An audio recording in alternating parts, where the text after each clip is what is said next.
All right, if everyone could come to order, please. 7 p.m. We'll start this meeting of the Trophy Club Planning and Zoning Commission. All commissioners are present. I want to welcome new member Jonathan Poole. This is his first meeting. Welcome, Jonathan. Look forward to working with you. And we'll go ahead and get started with our agenda tonight. We'll start with our public comments section, which is an opportunity for citizens to address the board on any matter. The board is not permitted to discuss or take action on any presentations made to the board. Presentations are limited to matters over which the board has authority. Speakers have up to 4 minutes or the time limit as determined by the presiding officer. Each speaker must complete the speaker's form that includes the topics to be presented. You may also email mcox@trophyclub.org, although we're all here, so you can fill out the paper. Just as a reminder, the public will have an opportunity to provide input on every other regular item as we go along through our regular agenda. Is there anyone wishing to speak during the open public comment section? All right, seeing nobody, I'll move on to our regular agenda. Thank you, Matt. That's for agenda item 5, so we'll hold that. Item number 1 is case TUP 21-001 PD30 Lot 2. Discussion and recommendation regarding a request for a temporary use permit to allow a construction trailer on Trophy Club Town Center Addition, Block A, Lot 2, generally located approximately 730 feet east of Trophy Club Drive and approximately 100 feet north of State Highway 114, currently zoned PD30 Plan Development. Matt, do you have a staff report for us?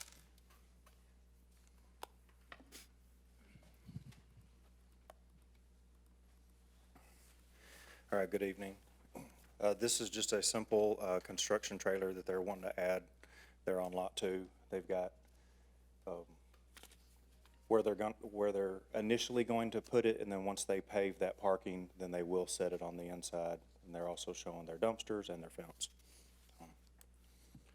Okay, and is this this is to construct what exactly?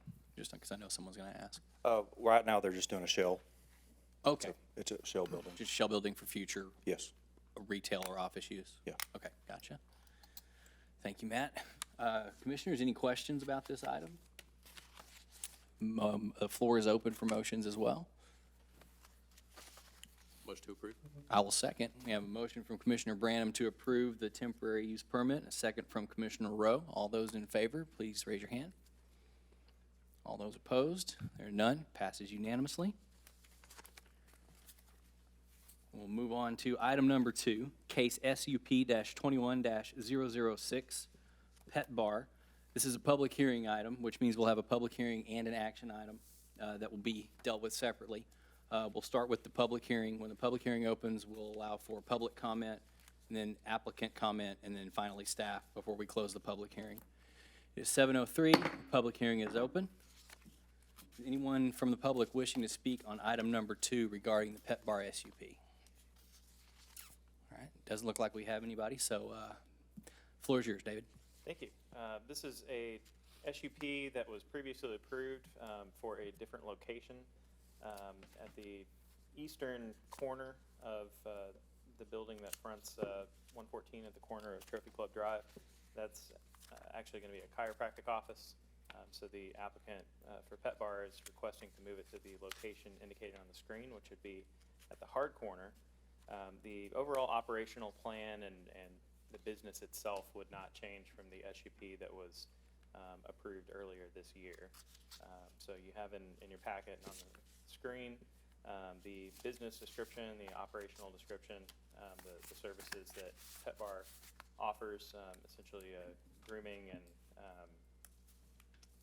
washing of dogs, also has a pet taxi service, and a retail component to it.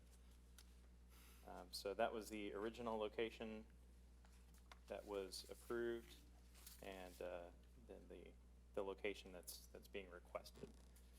Staff finds no material difference in the building or operational plan. It's just a location change, so we're recommending that the SUP be modified to allow the change. All right, thank you, sir. Is there anyone representing the applicant that would like to present anything? This seems like it's pretty rote. All right. All right, seeing none, we'll close the public hearing at 7:04 and move on to the action item, discussion and recommendation regarding a request by Petpar for a specific use permit at Trophy Club Town Center, generally located at the northeast corner of Trophy Club Drive and State Highway 114 in the town of Trophy Club, Denton County, Texas, currently zoned PD 30 Plan Development. Commissioners, floor is open for any questions, any thoughts, any motions you might want to make. I'll move to approve. Second. All right, we have a motion to approve the SUP made by Commissioner Stevens and a second by Commissioner Branham. Any discussion on the motion on the floor? All right, seeing none, I'll call for the vote. All those in favor, please raise your hand. All opposed? Hearing none, passes unanimously, 7-0. All right, now we'll move on to item number 3. Case PD-21-003, the Trophy Townhomes, 401 Trophy Wood Drive. This is also a public hearing item, so I will open the public hearing at 7:05 p.m., conducting a public hearing regarding a request to rezone and establish a planned development for up to 7 townhome lots, along with 1 open space lot and 1 common private street lot on property described as Lot 3R2, Block A, Trophywood Business Center, in addition to the town of Trophy Club, located at 401 Trophywood Drive in the town of Trophy Club, Tarrant County, Texas, currently zoned PD 25 Plan Development. I have at least one speaker signed up to speak from the public, so Mr. Rose, if you wouldn't mind, sir. Good State evening. your name Bill and Rose, 219 Inverness. He knows the routine. Practice. 28 years at that address. Last meeting, I came and talked about the townhomes. If we could go back to I think it's the other end of that slide series. Yeah, take me back. Keep going. Back to front. Oh. A little further. There we go. I have about, well, it looks like they're going to be mixed. Yeah, all the pictures you submitted are at the back of the. Okay, it looks like the pictures are going to be mixed. So if we could just go ahead and walk through them slowly. Basically, I spoke about having development in our town that matches basically the architectural aesthetics of the town, as opposed to the modern version that was presented. I went out and captured some pictures. Basically, all of these that I captured, I think they don't all have flat roofs, but even those that don't have flat roofs, I think could be modified to have a flat roof. I know the proponent would really like to go with flat roofs. So just a style change is what I'd like to advocate, as opposed to the modern style. I did see the packet. It did look, I'll have to say, they did look better in that presentation than in the original presentation. Yeah, that was I think that may be the newer Yeah, presentation. that's the updated one. Yeah, that's much better. I mean, that does look better. And I'll have, over the original presentation. I do have a couple of things that I picked up out of the packet and some questions. If you'll go to your packet, page 22, it talks about building materials, and it says masonry shall be defined as stucco, tile, porcelain, artificial stone, and natural stone. I went on down in the package and I went to page 39, and I now recognize that that's probably Mr. Beck's excellent work on that proposal. I would like to see part of that proposal come up into this PD, specifically 6A, where it says masonry is defined as brick, stone, stucco, using the 3-step process, cast stone or glass block. And also that in B, no facade shall include a wall section greater than 30 foot in width without incorporating an wall offset that changes the horizontal plane of the facade by at least 2 foot. The wall offsets may be from the form of projections or recesses. I think that'd be a good thing. We talked about a gated community. I did not see that brought forth in the packet this time. I believe that the location of this, these townhomes, I think a gated community would be overall best. I had a question on access to the roof. I do believe, it's not shown any longer in the diagram, but I do believe that's a spiral staircase on the back. I was going to ask that it go from the surface, from the ground elevation, all the way to the top for structural reasons, and also for ease of access from the outside patio in the back of the buildings. I find also that in the proposal for later this evening, accessory buildings are addressed. They're not, that's on page 38, 1D. They're not addressed in this proposal. Property Owners Association is also addressed on page 38 in Mr. Beck's proposal. I don't find that in this proposal, and I think it should be. The third item that's not in this proposal that's included in Mr. Beck's is residential trash. That's on page 40, number 8. Talking about a little bit in this proposal about design standards, lists several design standards that are options. One of which, though, says utilize 3 of those. I believe that we should be utilizing in this quality of development, if somebody's spending $800 to $1 million for a home, townhome, as I've heard, that we should be utilizing more of those. I think they should be able to pick from 6. One of those options to pick up is in one spot in 3 in elevations in the packet, it says the front entrance must articulate by at least 5 foot from the face of the dwelling. I don't see that that is different from the enhanced option H, where it says 1 recessed entry per unit would be with a minimum depth of 5 feet. So I think we're talking about the same thing there. I think that needs to be addressed. That's all I've got, gentlemen. Thank you for your time. Thank you, Mr. Rose. Anyone have any questions while he's here? No. Yeah, I do. We can, do you want to go ahead and you can Yeah, answer now? quick one, Mr. Rhodes. As far as the gated community goes, could you expand on the benefits that? Well, that would give? obviously, the benefits is security, more limited access, and we do have, granted, the safest, are recognized as the safest city in Texas. I'd like to keep it that way. This particular location now becomes, for this access, the closest residential access into town, and the 2 properties across the adjacent property, the villas, both on each side of the street, are both gated communities.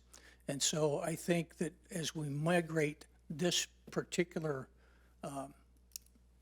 townhome setup, being as close as it is to the 2 hotels, the transient population that goes through, I think we'd be better served if that was a gated community.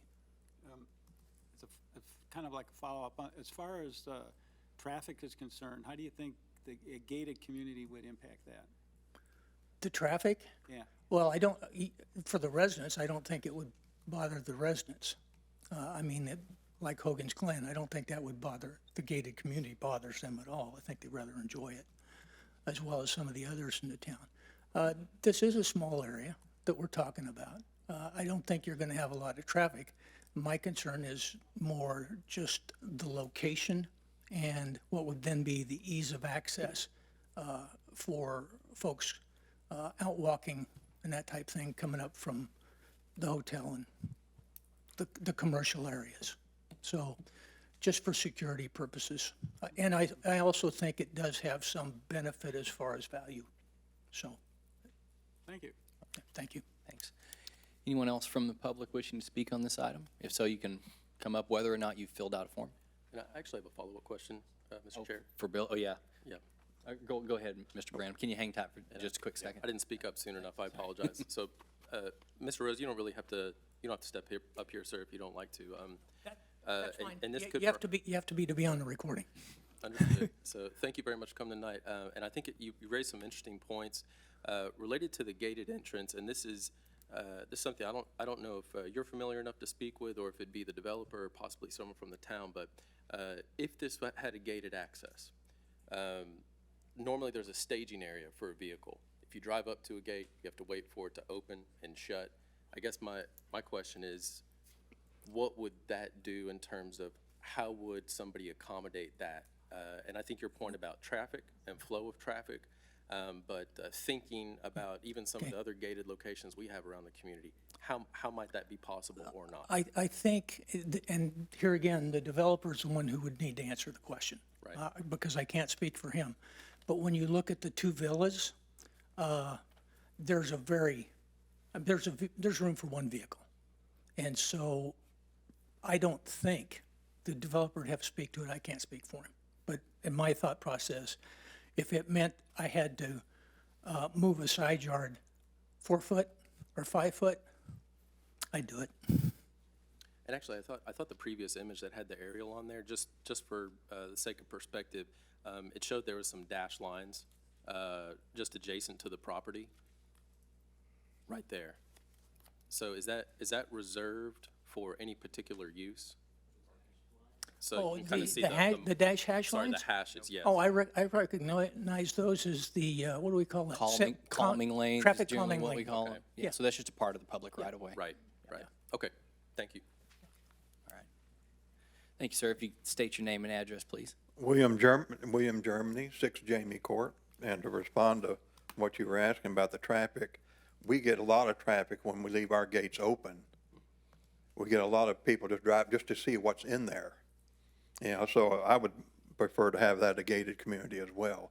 It keeps people from driving up to the backside of 6 Jamie Court, and for whatever reason, when people aren't out watching, maybe climbing a fence or something. But I don't have a big problem with the townhomes. Mr. Rhodes addressed most of the questions I had. It's the building materials and things like that I'm interested in. And some of the trees that are there, like behind number 20, there's a cottonwood tree that's about 7 that could fall over on her house, and she's concerned about it. We'd like to see that one cut down. And there's some other trees that other people on Jamie had planted behind their fences they would like to leave. And I think they had told one of them that they were willing to leave it, but I'd like to see the cottonwood cut down, because that eventually will fall. And it'll fall towards number 20 Jamie Court. Like I say, the building materials are what I'm concerned about more than anything. And we asked questions before when we were here a month ago, and the developer couldn't answer very many things. So I would like, before y'all say yes to something, I don't have a problem with him doing something with his property, but I'd like to see it on paper first before he gets the go-ahead, and all of a sudden halfway through he decides to change it, to something else. The hotel over here sat empty for a year and a half before y'all forced them to sell the property, and it was finished. I'd like to make sure that didn't happen here. A few months if, they needed to sell it, but a year and a half is a bit long. And that's, Mr. Rhodes answered most of my questions, other than some I'd like to ask the developers, and that's mainly about the building materials. And that's all I have. Thank you, Mr. Germany. One other thing, and a cut through on the island, entering into it, directly across from the town center, the city hall here, where they don't have to do a U-turn.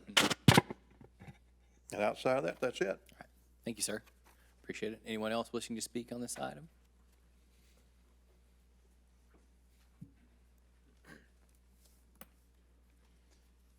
Good evening. Sean Perkins, 9 Jamie Court. And I would just like to address the cut-through. That's my biggest problem. I speak as an individual, but I'm actually the president of the Villas of Trophy Club.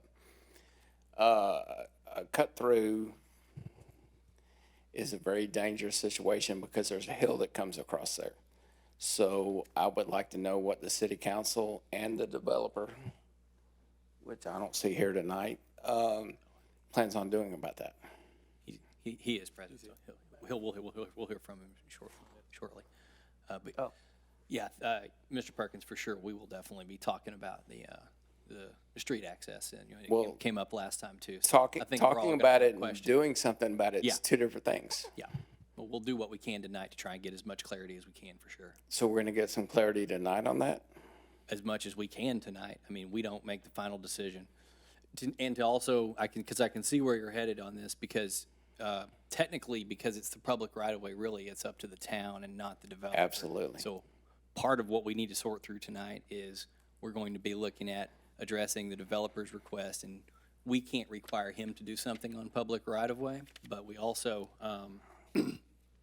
can't put that requirement into his private zoning plan development, if that makes sense. So they kind of have to remain separate. So Absolutely. for me personally, I think this is something that we're going to have to address. We definitely discussed it when most of us were here the last time around, so Yeah, absolutely. we're with yes. you. And when we get there, more input, you'll have an opportunity to provide more input as we get to that later on, when we hear from Mr. Elbarai or staff or anyone else and what their opinions are. The problem is we have a lot of elderly people that live in our HOA, and there's a lot of high grasses when you make the U-turn or turn into Jamie Court.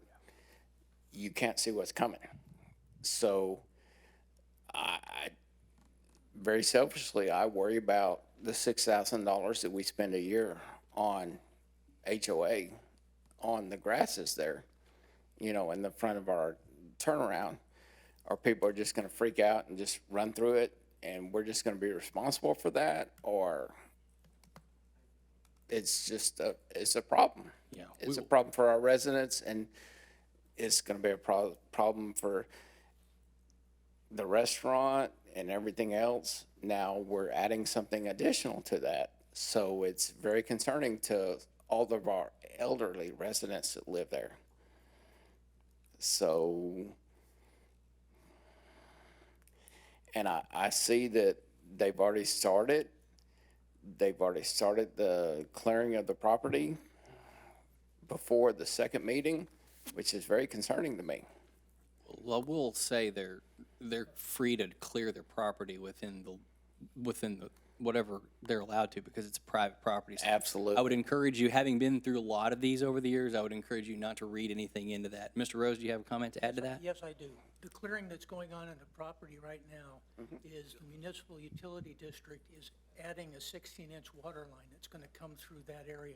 That's our easement. Okay, so that's that's the what- water line. That's, Well, we're doing. Thank you, sir. It's actually been marked for, I'm a general contractor, so it's been marked for other than the water line. It's been marked for yellow, which means gas line. So Well, I imagine they have to locate all lines before they dig. I get that, but My only not- advice to you is we can't read into anything that I can't happens on read their private anything property. but I wasn't born yesterday. Yeah, nor was I. I completely understand where I you're coming from. agree with that. Yeah. So before the second meeting took place, I would think all this would be resolved. That's really not how the process works, unfortunately. It would be more Well, efficient if it in did. most cities it is, yes. So Okay, I guess we'll have to I disagree on disagree that. with that. That's okay. Your input's valid either way, because we do have to have a consideration on the traffic situation there with regard to what do Our or not do only, with the our meeting. only problem is the traffic consideration and the cut through and turnaround at Jamie Court is a big problem for us. If y'all could alleviate that, we would probably all be on board, but we need clarification on that. We will do our level best to get there, get as far as we can tonight. Thank you so much. Appreciate it. Thanks, Mr. Perkins. Anyone else wishing to speak on this item? All right. Seeing no one else from the public, does the developer have a presentation or anything that they would like to add to the discussion? Thank you, sir. Please state your name and address for the record. Amr Elbarai, 9 Lake Circle Drive, Trophy Club. I'd like to actually field questions. And, you know, we met here last time about a month ago, and what we got was feedback from some of the residents that I have no control over, like the median, the location of the existing gas lines, if any, which there are any, the mud lines, I don't have control over that.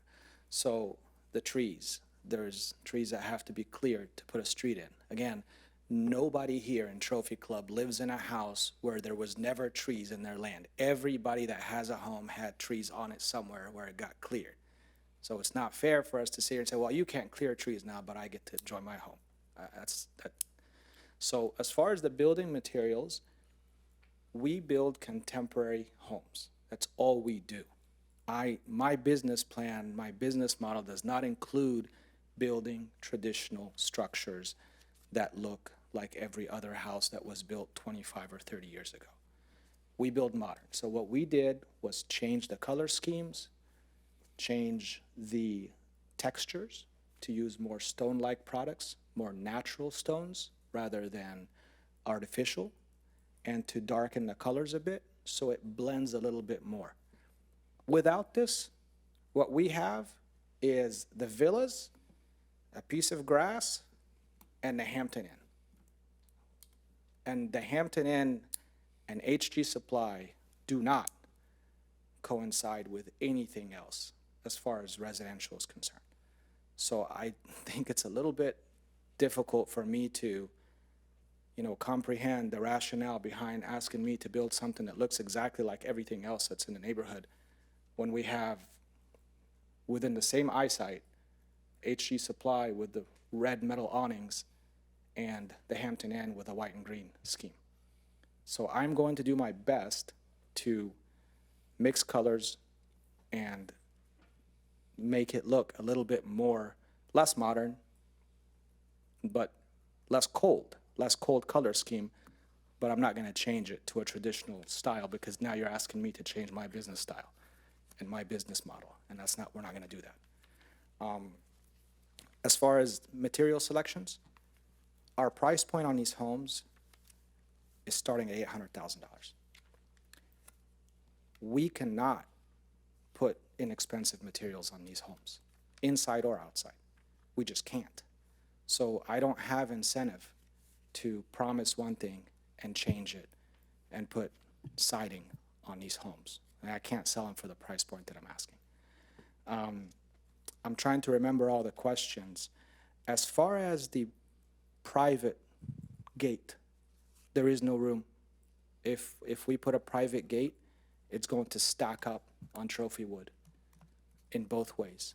So I don't have private gate would help me sell the properties for a higher price and a faster velocity. But we don't have room to do it. We just don't. And unless I delete one of the units, which we're not gonna do. So the private gate is not something that I really can choose to do or not do. I would love to have a private community because we'd sell them for a better price, but I can't. There's no room. This has already gone through the engineering. This site plan was, all the site plans were done by our engineers, and we looked at it, couldn't. As far as the mud district, the MUD, the line, we got off the phone with Alan at the mud yesterday. We had a call. We had two options, either to move the new line coming in, the 16-inch, actually it's an 18-inch main. It's not a line that we can tap off. That's actually a transmission line. We had an option to move it north of the street, but what that would do, it would kill about most of the trees in that area because of the root system. So we decided to keep it under our street and have our HOA cover any cost necessary to tear the street in the future and repair the line. So we took the difficult approach for us to save the trees north, because if we move the line north of the street, right now the easement runs right under that private street. So, and work has already commenced. But if we move the line, they would have to actually eliminate many of those trees north of the street in the green area, in the green buffer zone. As far as, So just to clarify, that Yes. was the professional recommendation of the mud district, was that it wasn't a good idea to have it in that area? no, it was not the professional recommendation. We had an option. right now. No, I'm saying the whole thing about the trees and having a negative impact on the water line and vice versa. Like, was that, who said that that's like a fact? I'm just curious. I want to know who the Yeah, authority was. Alan at the Mud District, I Okay. can't remember his last name, but. Yeah. No, we had an option. Yeah, I knew you did. I just wanted to make sure we were clear We, on we were who working made with. that judgment. Right, we were working with Mud yesterday, and our option was, we can move the water line that's coming in now from under the street, so we never have to worry about our street being taken apart in the future and loading that on our homeowners, and moving it north where the trees are. Doing so would cause the mud to have to dig up a lot of the trees and lose potentially almost half the trees would have to be gone because of the root system and how big of a trench that has to be dug to run an 18-inch main. So we decided to keep it under our street and not tear the trees down. What happens then when I keep it under my street, if in the future the mud has to go in and fix it, now my residents have to pay for it from the HOA fund. Yes, there will be HOA. There has to be because these are 7 lots for the homes plus 2 other lots. The street is a lot and the green space is a lot, so there has to be an HOA. That's already figured in. I do want to follow up on that, and I wanted to wait until after the public hearing, but since you're already talking about it, I just want to check with Matt and also with David, because Bill brought it up, that the other PD that we have in front of us mentions the HOA. Is there a compelling legal or just sort of, good best practice reason that we would want the PD to make reference to the establishment of an HOA? Because if so, I'm sure we can add that to the PD, no That's problem, easy. right? I mean, Yeah, that's just text, we have to do right? it anyway. Yeah, Right. so, Maintenance of common areas and things like you mentioned. okay, yeah, so we'll take that as a note moving forward, but that's that's fairly trivial. Okay. Thanks.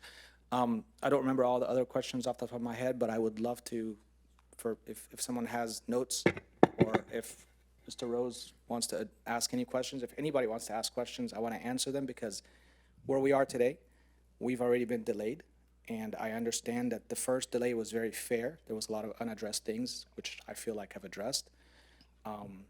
Again, this property is zoned commercial, hotel use, restaurant use.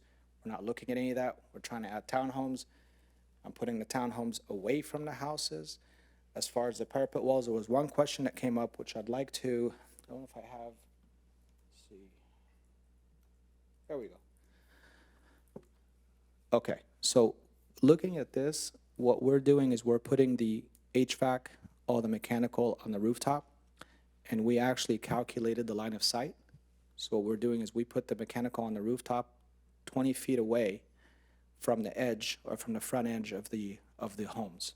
So that way, unless you're working on the air conditioning system, you cannot look, you have no line of sight into the backyards of the homes on Jamie Court. And also, I think I was asked to show what a potential rooftop structure could look like. These are it. As far as structural integrity that Mr. Rose addressed about having a spiral staircase goes from the ground floor, that's a no. I have done it a lot, where you can put a spiral staircase on the 2nd level, going to the 3rd level. Putting a spiral staircase on the 1st floor is not necessary. It is absolutely not necessary. We'll go from the 2nd to 3rd, no problem. I do it all the time. It actually also poses another safety issue, because then you can invite traffic straight up to your rooftop deck. I don't know what else, I don't remember all the other questions, but I'm happy to answer them for you gentlemen or for the public. Yeah, so what we'll do in terms of that, because I appreciate your willingness to answer questions, what we'll do is we'll let staff give their report and close out the public hearing, and then when we open up the action item, we'll go from there. We'll open debate. The commissioners will have questions for you, and obviously the public will get an opportunity to speak again during the action item, and also once we have a motion on the floor, they'll have an opportunity to speak as well. So, One other thing, the lighting, I think, was another question in the past. Lighting pollution, we looked back, talked to our engineers, we're going with minimal lighting requirements, which is basically one at the corner of Trophywood and the private street, and one at the cul-de-sac. Both are gonna be located on the south side, away from the neighbors. The lighting is standard Encore lighting that's down shooting. That's not something I can really change. it's whatever Whatever they're gonna they install. approve, right? Exactly. I think that was it. I don't remember anything else, but again, I'm here to answer whatever questions may arise. Okay? I had a couple, but like I said, I'll save them for when we have the next, I'll Sounds get the public hearing closed off. Okay. So, Sounds good. that's all. Thanks, sir. All right, staff, do you guys have a report you'd like to give and/or any commentary? So this, again, is kind of a repeat of a case that you've heard before.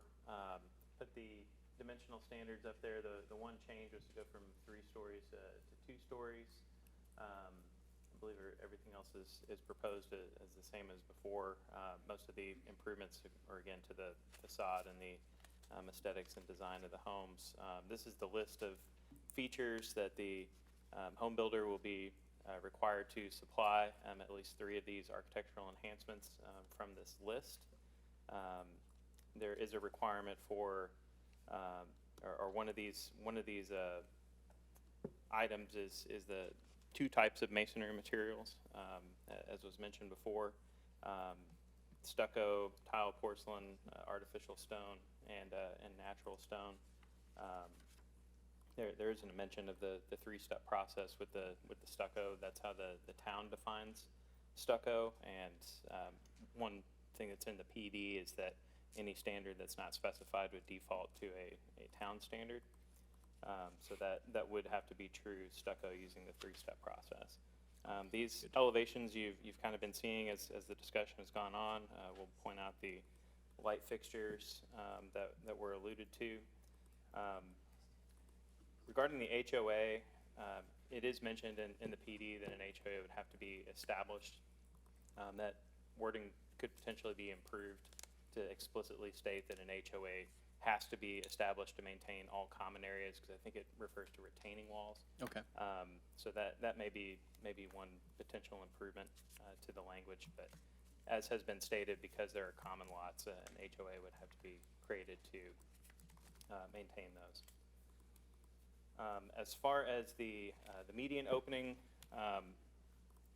wasn't able to find in the town's technical standards what the exact requirements were for a median opening. Usually there's a separation requirement, so that would need to be identified, but that would be something that would come out of the town's design criteria. Wouldn't necessarily be referenced in the PD, as you said, but that would definitely be something that would need to be worked out with construction plans if this zoning was approved and we went to plat phase. That would be part of the construction plans and would need to be completed before a certificate of occupancy is issued for one of these homes. Staff recommendation remains largely the same, based on the fact that PD 25 does allow 4-story commercial. We believe that this is a lower intensity use that is more compatible with the adjoining residential. Due to the remaining size of the lot after being divided up to develop the Hampton Inn to the south, commercial is not particularly viable on this site, which kind of explains why it's sat vacant for 20 years, potentially. So staff believes this is an appropriate use for the property. And recommends approval of the PD with the comments noted. Be happy to answer any questions. Thanks. Any questions for David before we close out the public hearing? I have one quick one. I just want to confirm the same thing that Mr. Elberai said, which is regarding spiral staircase originating on the 2nd floor. I mean, that's common and to code, and there's nothing unusual about that from your guys' perspective, correct? Nothing unusual about it. Okay, just wanted to make sure that people heard it from both the town and the developer interests. So, Mike, did you have something? I do have one. Thank you, Mr. Chair. So related to the common areas and the trees, since that's come up a few times, I don't have the tree ordinances kind of fresh on my mind. So is there any sort of perspective that you all can provide about the placement of trees or the current trees on property, any ability to move or remove those? Are there any restrictions, or is there more or less a clean slate to work with here? So that would come up during the platting phase. That's when they'd have to do a tree survey and account for the trees that are on the property. The mud being a public utility, you know, if they cleared those trees, then the applicant would only be responsible for the trees that remain. So they'd have to do a survey of those and account for those trees per the tree ordinance, either by saving a certain percentage or paying a fee in lieu. Because there's mature trees on the property, obviously the preference would be to save them and that they would act as a buffer. That's what the applicant's proposing. So that would be what we'd recommend be followed. But as it's written, it would default to the tree ordinance as it's written. Okay, thank you. I did have one other thought. David, with respect to the comment made about accessory structures, I thought Mr. Rose made a good point that it's spelled out in the other PD we're going to look at later that they are prohibited, and here it's not. I think my assumption in looking at the way that this is laid out, and everyone who's looked at this before will probably agree, that just the requirements on offsets and distance between primary and secondary structures would make an accessory structure basically impossible to construct anyway. True. But maybe just for cleanup's sake, if we're going to be doing a little extra cleanup to clarify the HOA piece, maybe we throw that in there as well, just to, elimination of ambiguity is what makes things smooth. So that would be my recommendation to staff as we continue to work through this. Any other questions for David or other staff at the moment? And I apologize, I do have one more. Go for it, as many as you need, man. I noticed in the general notes section of the plat, it does reference the Property Owners Association. Is that language adequate to address kind of the maintenance from an HOA standpoint, from a property owner standpoint, to fulfill what we've been discussing as far as the HOA having language about it in the PD? I would say the more specific, probably the better. Saying that the HOA has to be created to maintain the private lots is generally sufficient. Obviously, that'll be captured in CCRs that are recorded. You know, the town can review those, but they don't have any ability to enforce it.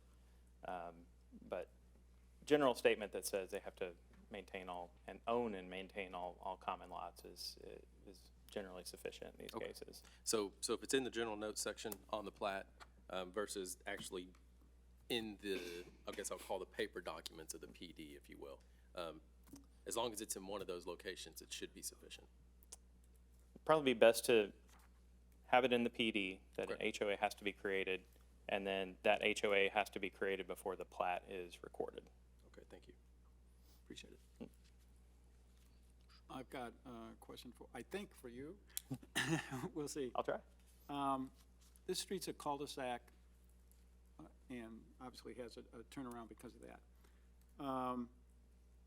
On the plat, it shows that cul-de-sac is a 30-foot radius. And as I understand town ordinance, that needs to be, per town ordinance, it's a 40-foot radius that's specified. So Is that a variance, or has it been addressed, or what's the background on that? Fire reviews all of the plans that are submitted. My understanding is that it wouldn't constitute a variance because the cul-de-sac isn't deep enough that they'd actually be able to do what they need to do from Trophy Club Drive, and also that the units themselves would be sprinklered. So I don't want to speak too much for fire, but those would be kind of two mitigating circumstances there with regard to the turnaround. I know a guy that used to be a fire chief that can probably fire. No, that's exactly correct. What David said is correct. Because the units are sprinkled and due to the depth of the cul-de-sac being so short, the fire department did review the plans and said that they are willing to forego the requirement for the radius because they can back down the street, and there's no, because they're sprinkled and because like I said, because the depth is not too deep, then they're fine with the radius as seen. And just to be clear, this isn't necessarily something that would come up as a zoning case, but it would be something we would address in a plat if we were That's having correct. that conversation. That's correct. That'd be corrected through the fire marshal's review of the plat. Okay. Thank you, sir. Any other thoughts for staff? All right, I will close the public hearing at 7:44 p.m. and we can move on to our action item, which is item 3B, discussion and recommendation regarding a request to rezone and establish a planned development for up to 7 townhome lots along with 1 open space lot and 1 common private street lot on property described as Lot 3R2, Block A, Trophywood Business Center, an addition to the town of Trophy Club located at 401 Trophywood Drive in the town of Trophy Club, Tarrant County, Texas, currently zoned PD 25 planned development.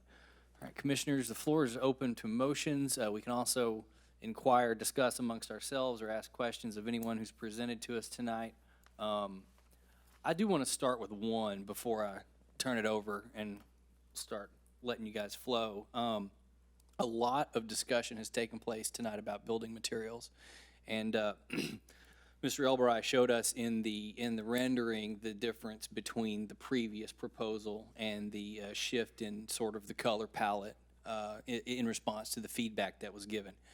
So we have that as a representative in the PD document, as well as some of the language. It sounds like Mr. Rose's concern about the masonry definition is covered, so we're good there. But what I'd really like to hear about from staff or maybe from Mr. Dodd, depending on who wants to speak to this, is in light of recent changes to state law, to what degree can we truly regulate that from this seat?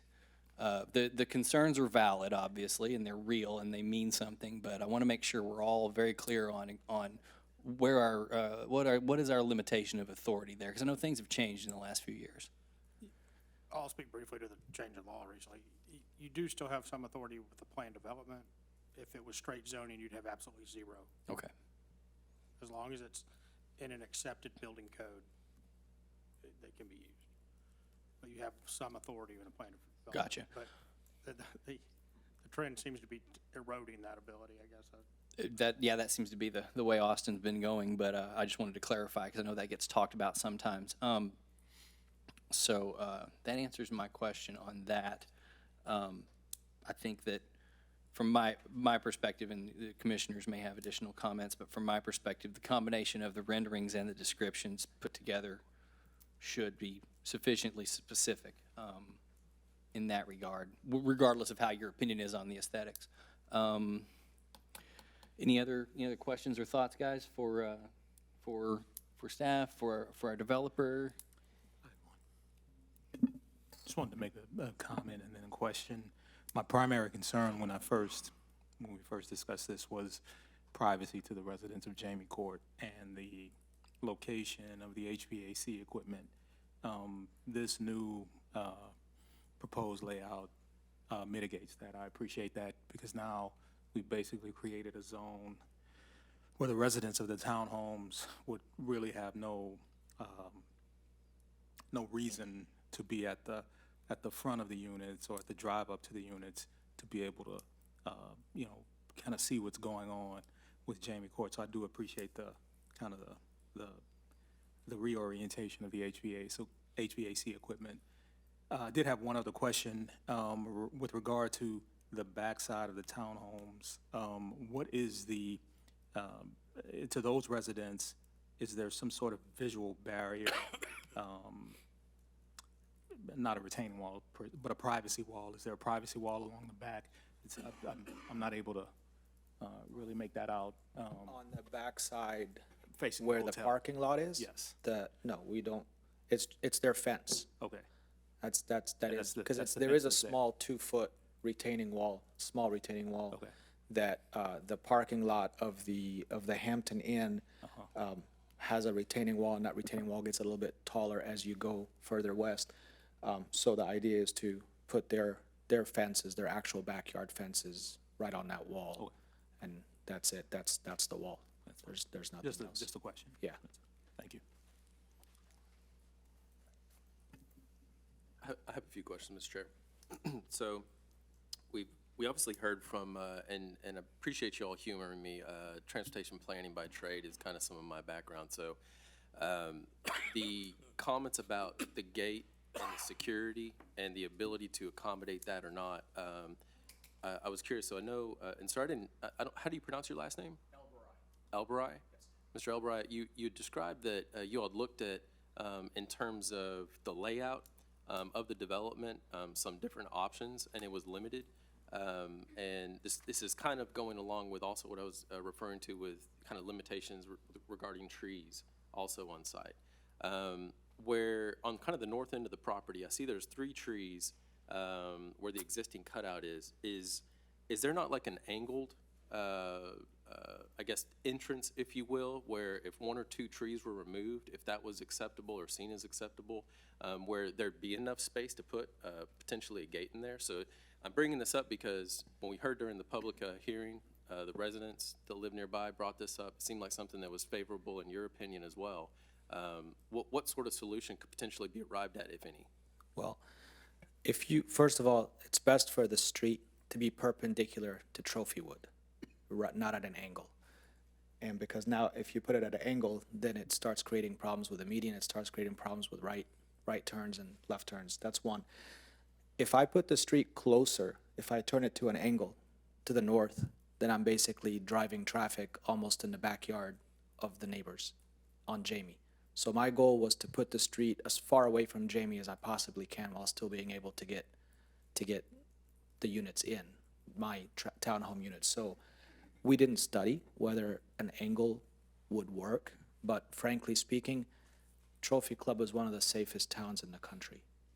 And I came from South Lake where there's an actual ordinance against against gated communities now. Any gated community that comes up in South Lake is either variance or has been grandfathered in. So I personally don't see the benefit of a gated community other than increasing the value of the units. But again, people are moving to Trophy Club because of the safety, because of the schools. I don't see that we didn't push, I'm just being honest with you, I didn't exhaust my efforts to try to fit a gate. Okay, here. no, I appreciate it. Yeah. Mr. Branham, I can answer that also from my fire history experience. An angled drive into that lot would make a right-hand turn going south very difficult for the people exiting that. And what we would care about in the fire department is mutual aid response to a facility like this.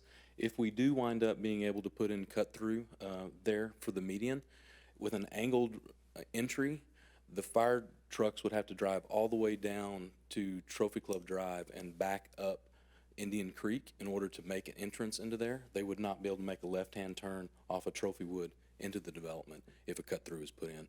So the fire department would be very much against the angled approach.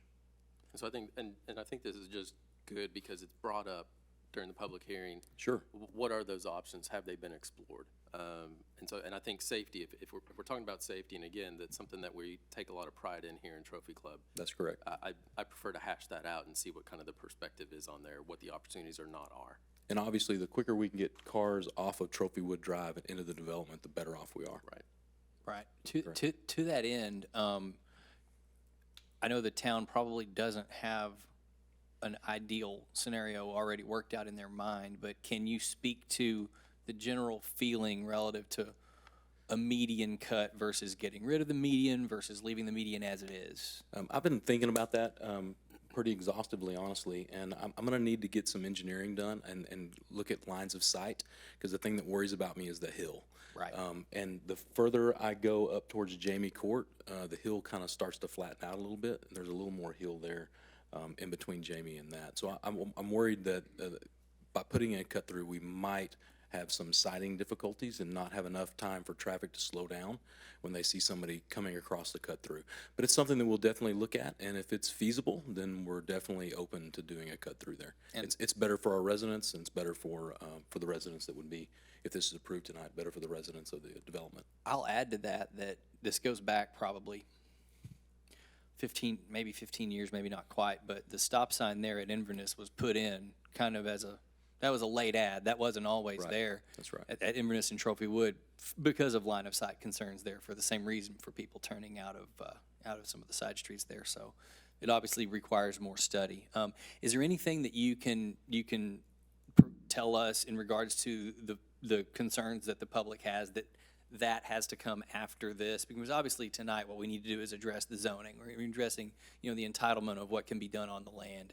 And Yes, sir. we have to deal with that one way or another, and we can't at this point guarantee what that median is going to look like in our meeting tonight.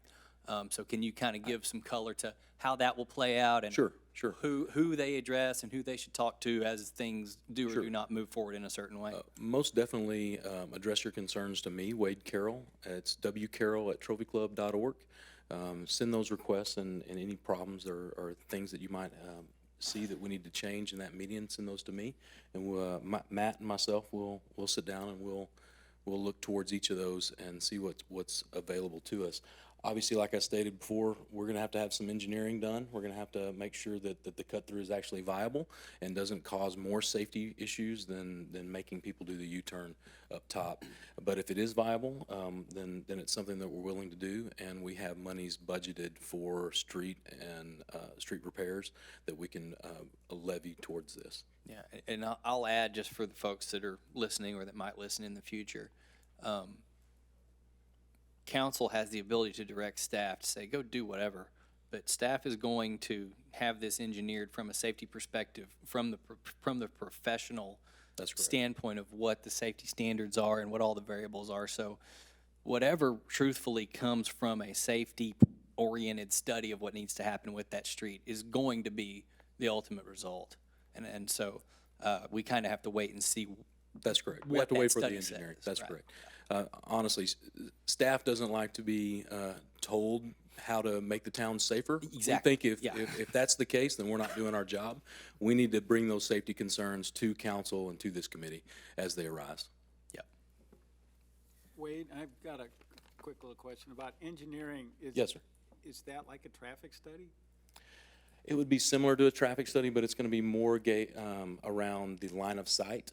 We'll obviously do a little bit of traffic study with that because we'll need some car counts with that as well to make a good decision in that area.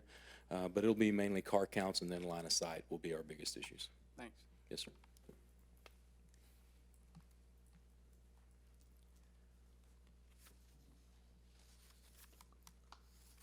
Right. Any other questions? Any other thoughts, guys? I did want to address Mr. Rose's comment about the articulation requirements in terms of how many feet does a wall have to travel before there's some level of wall change here. And he cited 30 feet because it's in the other item that we're addressing later. When you take together the width of these lots, which are 30 feet, and the requirement for the recessed entryway, we kind of accomplish the same thing implicitly in the regulations without necessarily saying it, because you're guaranteeing you won't go more than 25 feet without some kind of movement there, unless you disagree. Oh, when they abut each other. I see what you're saying. Yeah, when they abut each other, it does do that. Yep. Mr. Elbride, do you have any thoughts on that one? I know that's one question that you didn't we didn't pick up on the last one. I don't know how many units are being built by the other developer, by Mr. Beck, but I can imagine it's quite a bit more than mine. So comparing 30 feet here and 30 feet there is two different things. Yeah. A 30-foot length is usually what we would require in a large industrial building. So I don't see a way for us to, I don't see a need for us to go ahead and paper in every single detail that's papered in into other PDs that are, or other requests that are not directly tied to mine. We did address at our previous discussion about this, we did actually talk about that because it's come up before. And my personal opinion is that I agree with your personal opinion on this one, just because of the garages are number of recessed units. too. Yeah. So if you look at the face here, there's not a single facade that's 30 feet continual without some sort of recess. I can't recess the garages 5 feet because we'd lose garage space. So I think we've addressed it as much as I possibly could while keeping these units intact. Yeah. And one other question, while I have you up here, that was brought up. The design standards, item H, one recessed entry per unit with minimum depth of 5 feet, and then the elevation requires that the front entrance must articulate by at least 5 feet. Do you agree that those are identical? That those are basically saying the same thing in two places? Or is there a potential between A1H and 3A under the design standards. Let me look at the design standards so I can see. I read them as meaning the same thing, and it's totally cool to leave them in there meaning the same thing. I'm just curious if Do you we have- guys foresee. Do I have a way of looking at that document so I can see? It what would be page 21 of the packet, if that's relevant. One recessed entry per unit, you know? No, I think what we were trying to do is basically verify that we're doing, so the one recessed entry per unit, at least 5 feet, that was more of like what we need to do as far as design standards, pick one of these, and then the articulation probably found its way into it again. I don't see that they mean anything different. Okay, yeah, That's what I'm saying. I see. I read them the same too. Yeah. What is your, how do you respond to the idea of requiring more than 3 of the architectural design features? How does that impact you? I think if you look at my designs and we consider those a part of the PD, there's a lot more than 3 of the architectural design features. So I'm okay with requiring 6. I mean, really, the architectural design features were something that we put in there. Generally, you will have that if we're building homes and we're requiring the homeowners to pick particular way or particular elevations. This is one building, so it needs to articulate, it needs to look like this. I'm not changing, like, this is not a concept. This is actually our floor plan and design. So this is what we're building, and I'm happy to put this in the PD to require me to build this. And that's fine. I got no problem with that because that's what I want to build.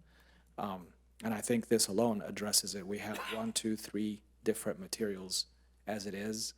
The windows, the doors, the garage doors, I think we have more than 3, just if you look at it. Gotcha. Real quick on that. That leads me to something. No one's ever really offered to do that before. And renderings are famously joked about. I have a friend that's on the radio that jokes about renderings, in fact, because they go everywhere and then they never show up.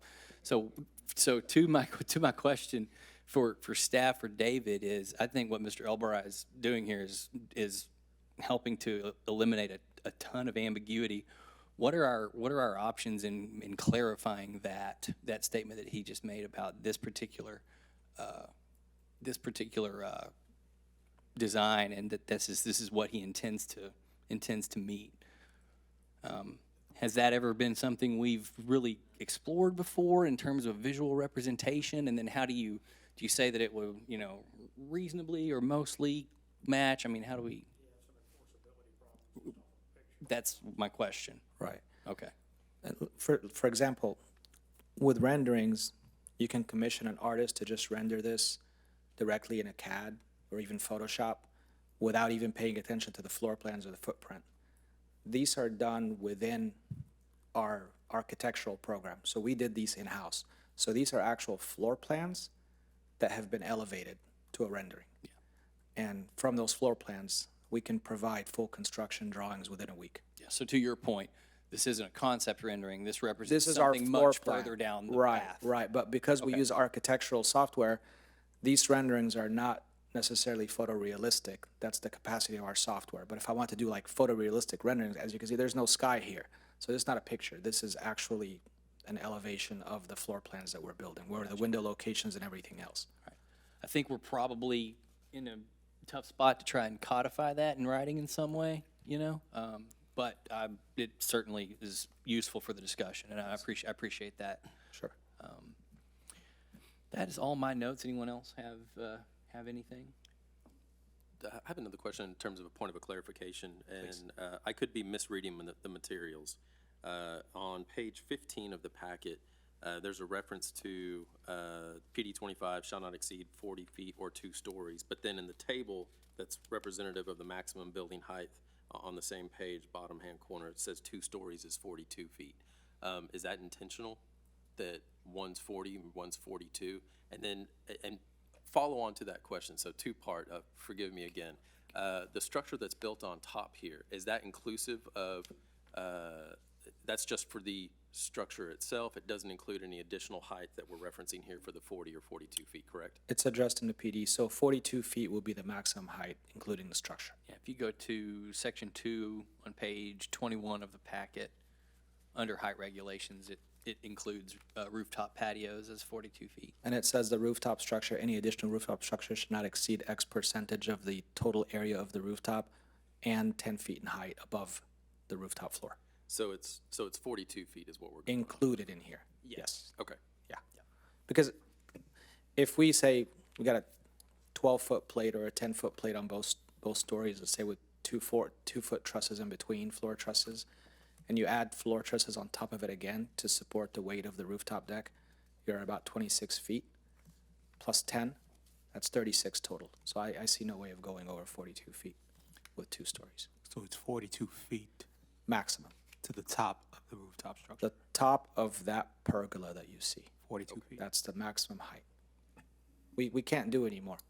There's no reason to. Otherwise, I'd have, 14-foot floors, which not No, necessary. and that's the point of clarification actually I was looking for is, Yeah. is it 40 foot to the top of the roof line, or that's maximum including an additional structure? And you made that- Maximum height of any hard structure is gonna be 42 feet. Great. Yes. Also to mitigate, someone going in there and covering the entire rooftop, we also added that the covered structures on the rooftop can't exceed, I can't remember if it's 25 or 30%. 30%, yeah. Yeah. Okay. Well, one final thing, so appreciate y'all, again, taking the time. I think it was interesting, the offer for, and I don't know if it was serious or not, sir, but offering in terms of architectural enhancements, you saying, I'll do 6 of them. Yeah, honestly speaking, these architectural enhancements were sort of papered in from various other documents. I personally don't believe that a developer, any developer, or any builder or designer or artist should be forced to use architectural enhancements that were predefined by somebody else over some time. I don't believe in that. But the ones that made their way into this document, I think most of them are actually making their way into the design anyways. So I don't see that being an issue. Again, we go back to price point and what this land cost and where it is and where we're trying to sell. We can't really economically build anything today that looks like this for under $200 a foot. So there is no way that we're going to be able to build something that looks lackluster and sell it for any reasonable amount of money. It's just not going to work. That's just the environment that we're in. So is it fair then, so as far as, I guess what I'm hearing from you is, you have a commitment to build this. Mm-hmm. Does it make sense to reference 3 or 6 or any number, or just flat out say, these are the architectural and design features? Can I read the architectural design features first so I can tell you how many?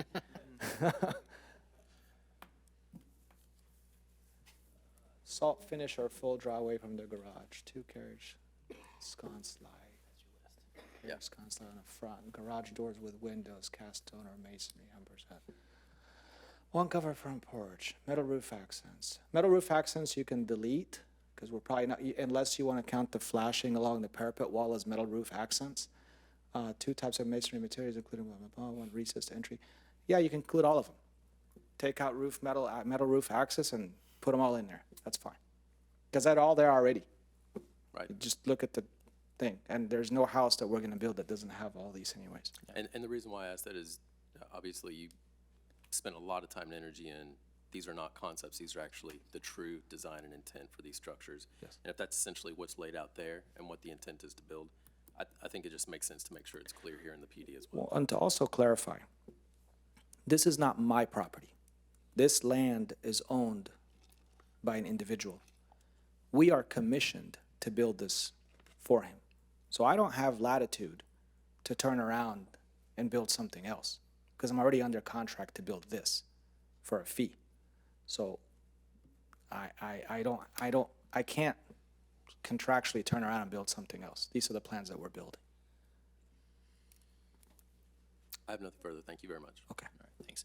Mr. Perkins, I think you've been waiting to speak for a minute, so you can go ahead, and then I think Mr. Rose had a comment as well. Thank you, Mr. Albright, I appreciate it.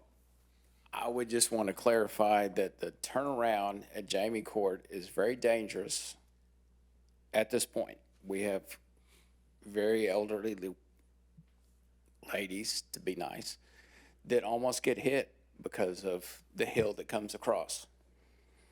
it's like not safe.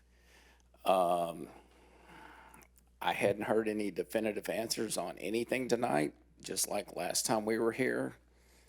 It's very vague. And I would like to ask the developer how many developments he's built that are similar to this. Thank you, Mr. Perkins. I'm sorry, I'm respectfully refusing to answer your questions to how many developments I've built. That has nothing to do with this at all. As far as the median is concerned, it's been addressed clearly several times. It is out of my hands and out of this meeting altogether. So I can't address things that I have no control over. And I think Mr. Rowe has also said that this meeting is not to determine the median.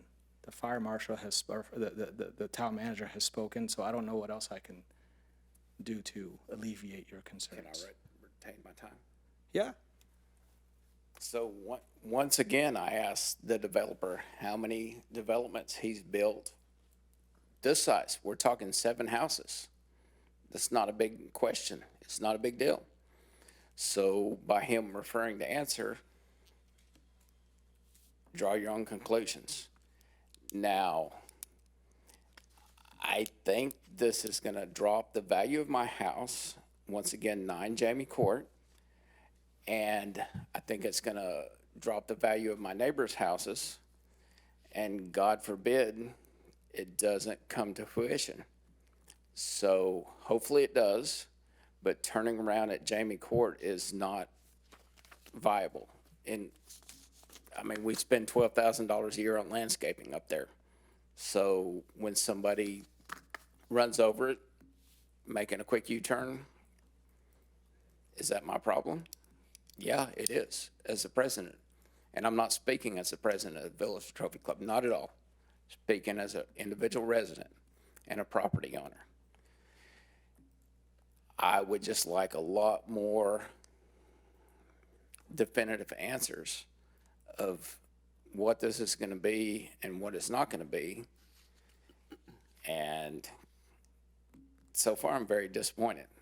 And I would like any answers, questions from the board that want to ask me anything. My question, I actually do want to ask, Mr. Perkins, not including anything regarding the public street. Sure. What other questions, aside from the one that Mr. Elbarai elected not to answer just now, what other questions would you like to have answered? Because we're here to ask questions. Oh, It's perfectly healthy to. the other question that he refused to answer is, how many developments has he built? Correct. Aside from that one, are there any Well, others? no, not beside, Okay. no, we're not gonna skip over that. Well, I'm not skipping over it. I'm just trying to make sure that we have a productive Yeah, meeting and we move it along.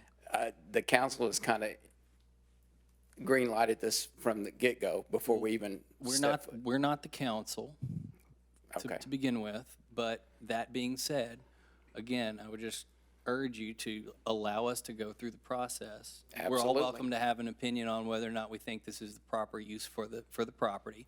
Correct. You are more than entitled to your opinion. You have the burden of representing the people in your neighborhood. No, I do not. I represent myself. Okay, well, you've referenced being the HOA president, so I'm And sorry if I told you connected many Andy times there. in the last meeting and this meeting, I do not represent Fair the enough. Village of Trophy. Pretend I never said it. But that being said, I don't think it's, I don't think that it is unproductive just to see if you had any other questions, because you said you wanted answers. No, that's perfectly fine. I want to know how many other developments he's built that's been over one house, one residential house. That's all I ask. Simple question. Okay, well, I don't have access to the video, but I thought we talked about residential neighborhood development We did, and he said none. last time around. He said none. He couldn't provide it. He said he might next time. I don't remember either way, but we don't, maybe one day we'll get the video. Anything else, Mr. Perkins? Y'all don't seem to listen to me, so that's fine. Sir, I can't, me not forcing him to ask, I can't force him to answer your question. Don't worry about it, Amr. Okay, go ahead. go to my website. It's better, it's just, you can just, why don't you go to my website, elbaraigroup.com, Been there.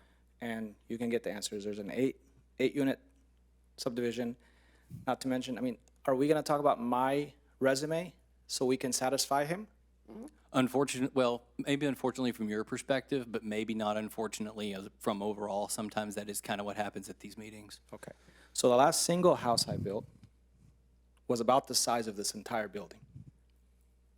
One house, The single house, the one single house. one house. Okay. The other subdivision I've done, subdivisions, it's called Kimball Circle Estates in South Lake. It's an entire development, street with homes. Also, if you go to South Kimball Avenue and Crooked Lane, Yep. you will find a 54,000 square foot industrial facility, which we built in 2013. I believe that's a warehouse. That is not a warehouse, sir. That is a giant industrial, office, warehouse. It's much more complex than this. It's not a house, sir. Okay, you know what? Yeah, I'm not gonna get into this. Yeah, I've already we done don't want to enough. do it's not appropriate to do a Th- back and and this is forth not in a this background venue. check, and this- Yeah, yeah. here's what I want to address. Thank you, Mr. Perkins, you've definitely made your point clear. All I and can we say is appreciate your if input. there's any One issues- second here, Yes. just a second, Mr. Elbarai. What I'm going to recommend is if any of the commissioners have any questions for Mr. Elbarai about his previous work. Having already had the conversation last meeting, if there's any additional questions you have. And if not, then I think if you guys want to continue the conversation privately, you certainly may, but I don't think that we're getting anywhere with that right now. No, not at all. I understand this was a done deal before y'all had the first meeting. That's fine. You're welcome to think that, but. No, but that's just everybody simply not thinks the that, case. so. Okay. that's Thank you okay. for your time. You bet. It's not the worst thing that we've ever had anybody say, so it's okay. But we do appreciate your input, Mr. Perkins, especially regarding the traffic safety. I mean, it's paramount. It's a shared priority for everyone in the town. And we will absolutely ensure, come hell or high water, that the proper work is done on that. I trust our staff for that one. Any other questions of anyone or any discussions for the board here? One thing I want to, in terms of housekeeping, I've heard a few things that would suggest that we might make changes to this PD as it's presented to us at the dais. I'm gonna list those three and let you six say what you think, if you want to amend that now, or if you want to have any comment on those. One was the question in terms of architectural enhancements, where the applicant suggested that we could remove item F and just say that they were all required. The second one being cleaning up language around what the HOA would look like in terms of responsibilities and obligations. And then the third being adding language to just be explicit about prohibiting accessory structures. Those are three potential changes that I hear. Does anyone have any thoughts on those in terms of how they would like to hear that worded, or if they don't want to address that tonight, or anything of that nature? Mr. Chair, I would agree that that captures kind of what we were discussed, and I don't see there's any reason why we should delay taking action on the item tonight to include what you just referenced. Okay. Any other thoughts, Mr. Stevens? Yes, Mr. Chairman, thank you. I would make a motion to approve with those three items added that you just stated. And my comment is, I think the developer builder has All right, we'll get a second first and get it to the floor, and then you can make your comment. So a motion from Commissioner Stevens, or do we have a second? We have a second from Commissioner Barber. Okay, go ahead, Bob, sorry. Thanks. I think that he's brought forth the things that we talked about at the last meeting, he was requested to do, and the things he has control over, he has made those changes, and I think this is a development that's very appropriate, a much more appropriate transition between the Hampton Inn and the homes on the other side. So I think this will be a much better development and enhance the neighborhood rather than having a commercial structure there that would be right in the backyards of the homes at 20 and et cetera along there. Thank you, Mr. Stevens. Any other comments from anyone else? The motion on the floor, just to summarize, since the motion made reference to what we had already said, we'll make the motion clear, and that the motion was to approve the plan development with the change to section A1, replacing the words 3 and the number 3 with all and removing item number F. The other change being to specify in the PD document that an HOA would be created and would be responsible for all commonly owned areas and assets of that, something of that nature. And the third being that there would be an item added to make clear that accessory structures were prohibited. So that is the motion on the floor. Mr. Rose, do you have a? Well, I mean, we're just discussing the motion now, so if you can help clarify it. No, you're doing an excellent job. One quick one. Since the developer has pretty much committed to the concept in the screen, there is also an option or an ability in that document to build a roof with a 612 pitch. I think you can scratch that. Yeah, I don't. Do you know what section that's in? I don't recall seeing that. Was it in the first version? Okay, all right, cool. So that's mooted. That's why metal All right, good. Appreciate that. We want to vet everything as much as we can. It's actually B2. No, B, Page 22. Still in there. B2 on 22. It is on there. Bill wins again, if you guys only knew how many times. So we will, for the sake of completeness here, I will make a motion to amend the main motion to also remove item 2A from section B, building materials. Is that amenable to, and that is in keeping with? All right, so that means we have a motion to amend on the floor. I need a second for that motion. I got a second from Commissioner Poole. All those in favor of the amendment to the main motion, please raise your hand.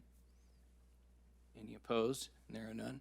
Okay, so now we're back to the main motion. David, staff, are we clear on main motions squared away? Okay, so main motion being squared away, we're open for discussion for the motion on the floor to approve with the conditions we added.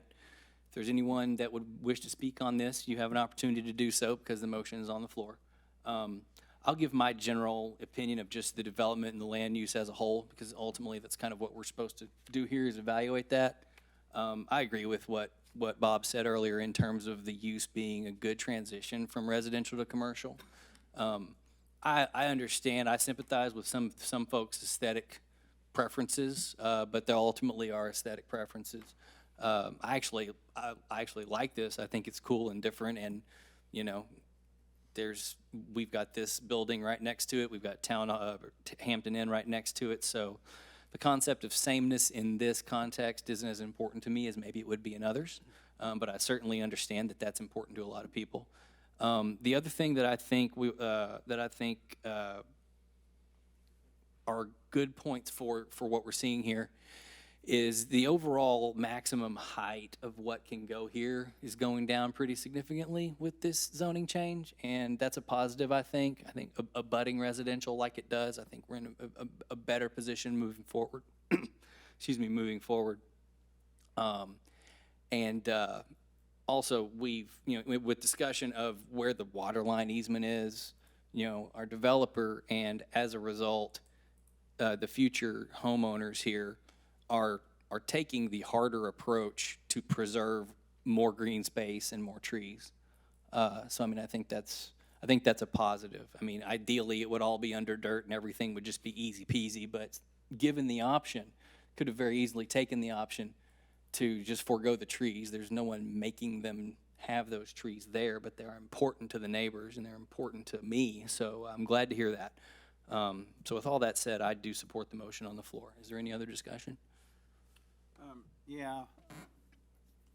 When we're talking about, I'm still hung up on the traffic side of things, and egress and coming and going. We've made comments about, well, there's only 7 townhouses. Yep, that's true. But what about other services that are coming in and out of there? It's still not a lot, but it's still troubling me. And the distance between access to Trophywood between the Hampton parking lot, this new driveway, the Jamie Court, and Inverness, they're packed in there. And I'm not a traffic expert, but it seems to me that that's a lot going on in such a short space. And so maybe that's got nothing to do with zoning, but that's where I'm coming from.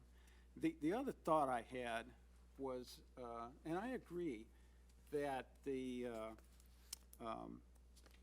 townhome or concept is a great transition between commercial and residential.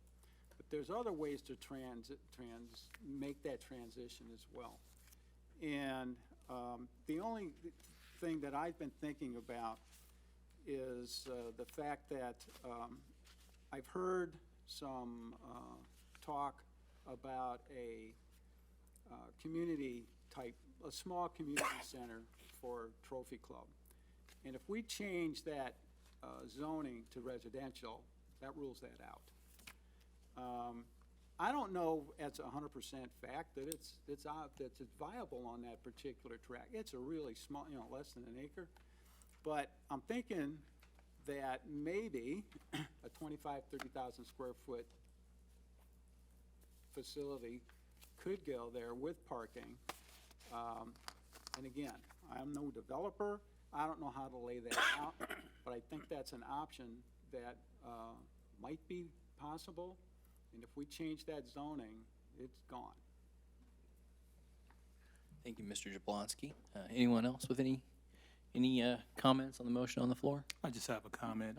With respect to all of the commissioners' comments and all of the public comment, I just want to recognize the effort of the developer to address pretty much all of our concerns from last meeting, down to the, and I keep carving back to this, but the relocation of the equipment and the privacy to the people of Jamie Court. I thought that was really important, and you fully addressed that and kind of addressed everything else we came up with. So regardless as to how the vote turns out, I wanted to acknowledge that. So thank you. Thank you, sir. Anyone else?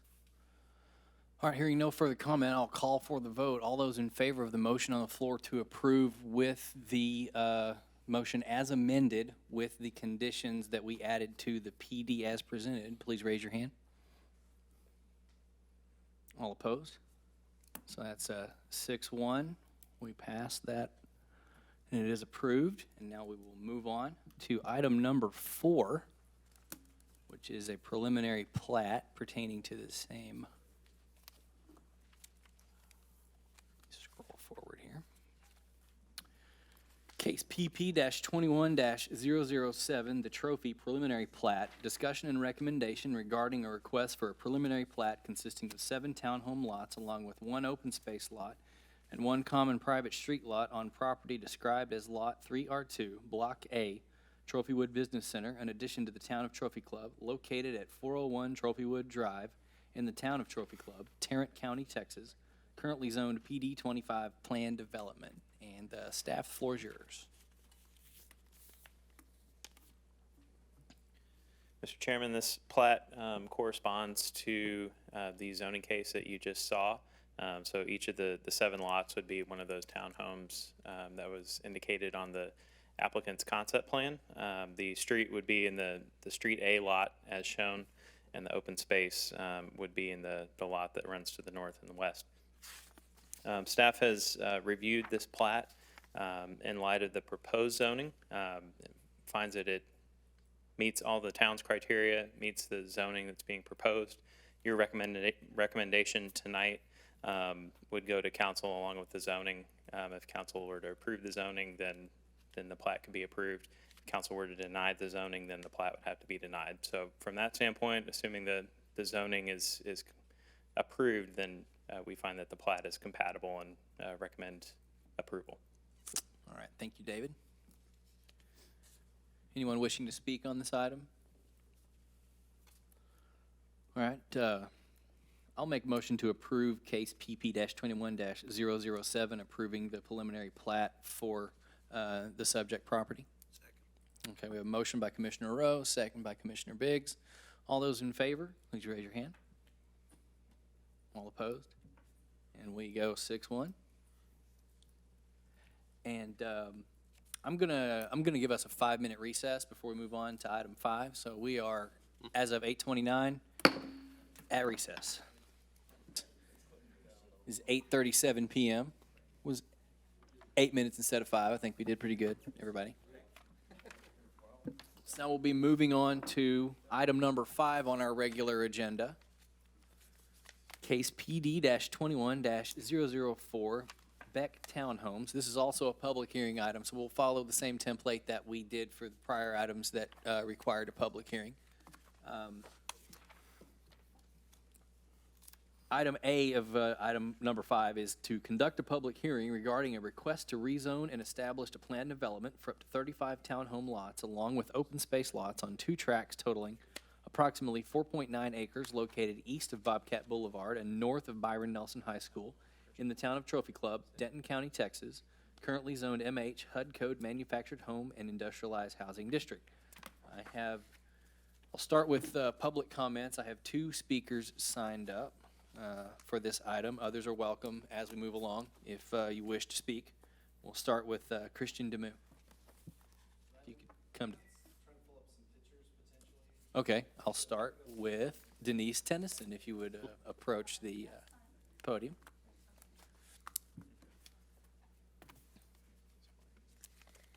Hello, Denise Tennyson, 1736 Halifax Street, Roanoke.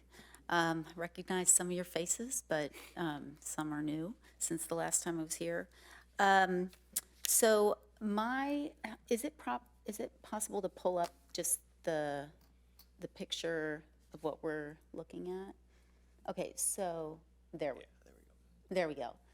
So my house is the one that's right on the corner, just directly above, the other one, down there, yep, right there. Okay, so I have been one of the first houses there, and one of the things that I'd like to maybe dispel is that I've heard some talk, and at the town council meeting, I know the mayor said something about, I'm sorry that you were told that this would never be built, but we were never under that impression. When we purchased our house, we looked at all of the surrounding areas and asked, okay, who owns this and what's this? And we knew that on the other side, I know there was a big issue where the soccer fields are now. And some of our neighborhood was upset about that because they said it would never get built.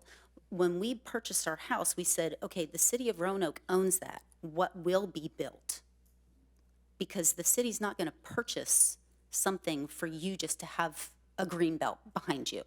So we knew what was owned behind us. One of the things that we had faith in, though, was that, you don't have a planning and zoning committee. You don't have a town council unless it's for the good of the community. And you can't, the committees are made so that you can't just build anything you want or do whatever you want.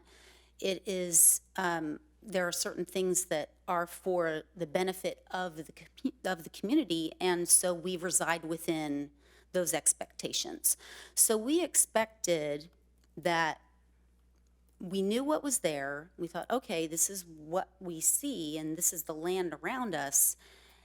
And this was never a possibility. The layout of the land, when you look down there, and I would hope that with whatever happens here, that unless you have gone and looked at that property, you won't make any kind of decision until you see what it actually looks like. Because when I stand in my backyard, I am eyesight with where not the bottom townhomes, but the top. So the majority of it, like, it's a steep hill. It's a steep upgrade. And so when I look out and I see I'm gonna have, and even where the townhomes start, those homes, those first two, they're gonna be looking in my bedroom windows. And so, and I know that some things have changed since the first, like the 36 homes, and now it's 35, and I can appreciate what was done over on the other side, but now on my side, I see that I can't even stain my fence if I want to, because now there's parking area there instead of any, like there's no kind of buffer zone. I see that there's some kind of buffer zone between the parking lot of the high school and the top street, but there's no buffer zone in between single-family homes and a street. Like I can't really access my own house to take care of it. And that's at least an 8-foot retaining wall. So my concern is, when I look at some of the other things that are proposed and the other Beck properties, and I see single-family homes going there, why townhomes here? If townhomes aren't acceptable in the other lots, like on Byron Nelson Boulevard, or the other ones, and I have pulled up where, I know there's property out by a dog park. There's other properties, and they're flat, and single-family homes are being proposed there. Why on an area where you're looking at major elevation issues and retaining wall issues and impacting negatively so many homeowners around here, why the townhomes instead of single-family homes? And I understand the developer or the builder, they have a right to build. I understand that. As a landowner myself, there's things you want to purchase, you want to either enjoy your property, you want to make money on it, or whatever you want to do. And so it's a right to build. And I absolutely understand that. But does that mean it's a right to build anything? So my concern would be, hearing some of the conversation that was happening just with the 7 townhomes, we're looking at a lot more. And traffic was brought up just with those 7. I'm sorry, is there water? I'm like, I have one that's unopened right now. Here.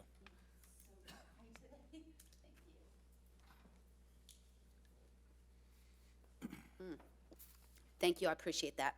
Sorry, I teach at Byron Nelson, so You've been I've talking all day. I've been talking all day, so now I'm like, and I obviously cannot drink enough water all day because then I have to go to the bathroom with like 35 kids in front of me.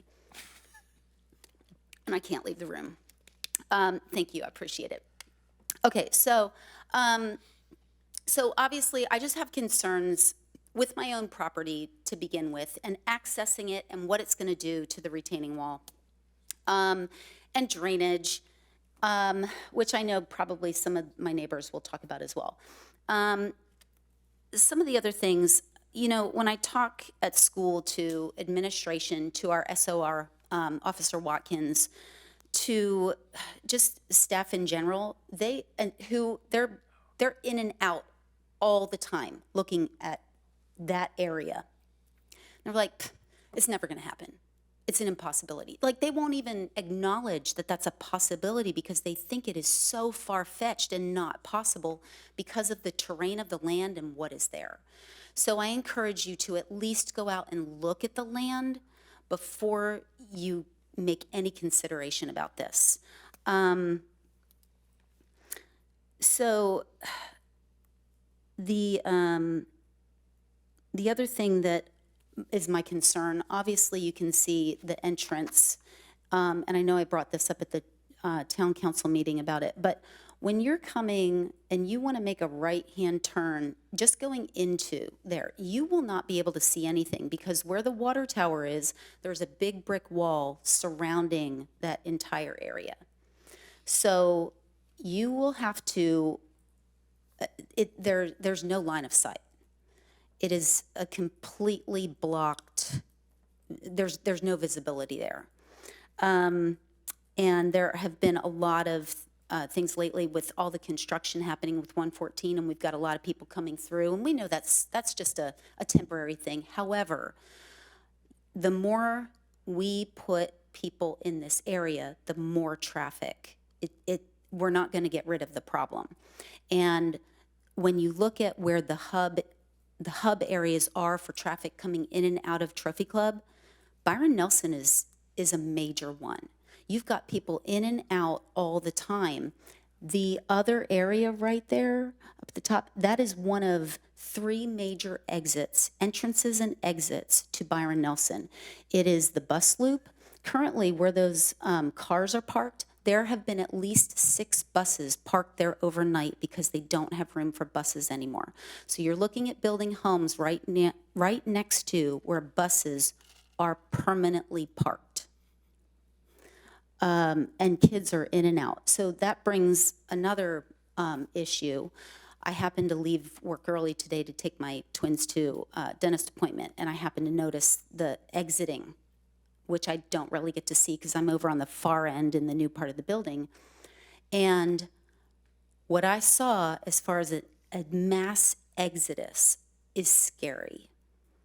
And what will happen, what I foresee, because it happens on the other side of the building where the bridge goes over and the path extends around, there's that little cul-de-sac. There is a major parking area of people that wait there to pick up their kids. So where they're proposing that street at the top, that is going to be nothing but people scooting in there trying to pick up their kids in an area where they're not supposed to. So that would be a concern that I see as a teacher, as a resident. I promised my daughter I would bring up the fact that right next to the water tower on the other side, where the trees are over on this side and on the other side over there, the deers have their beds. We see constant deer traffic in and out there. The hogs have ripped it up. She's concerned about the wildlife, and because she's at dance, I promised her I would bring it up. I've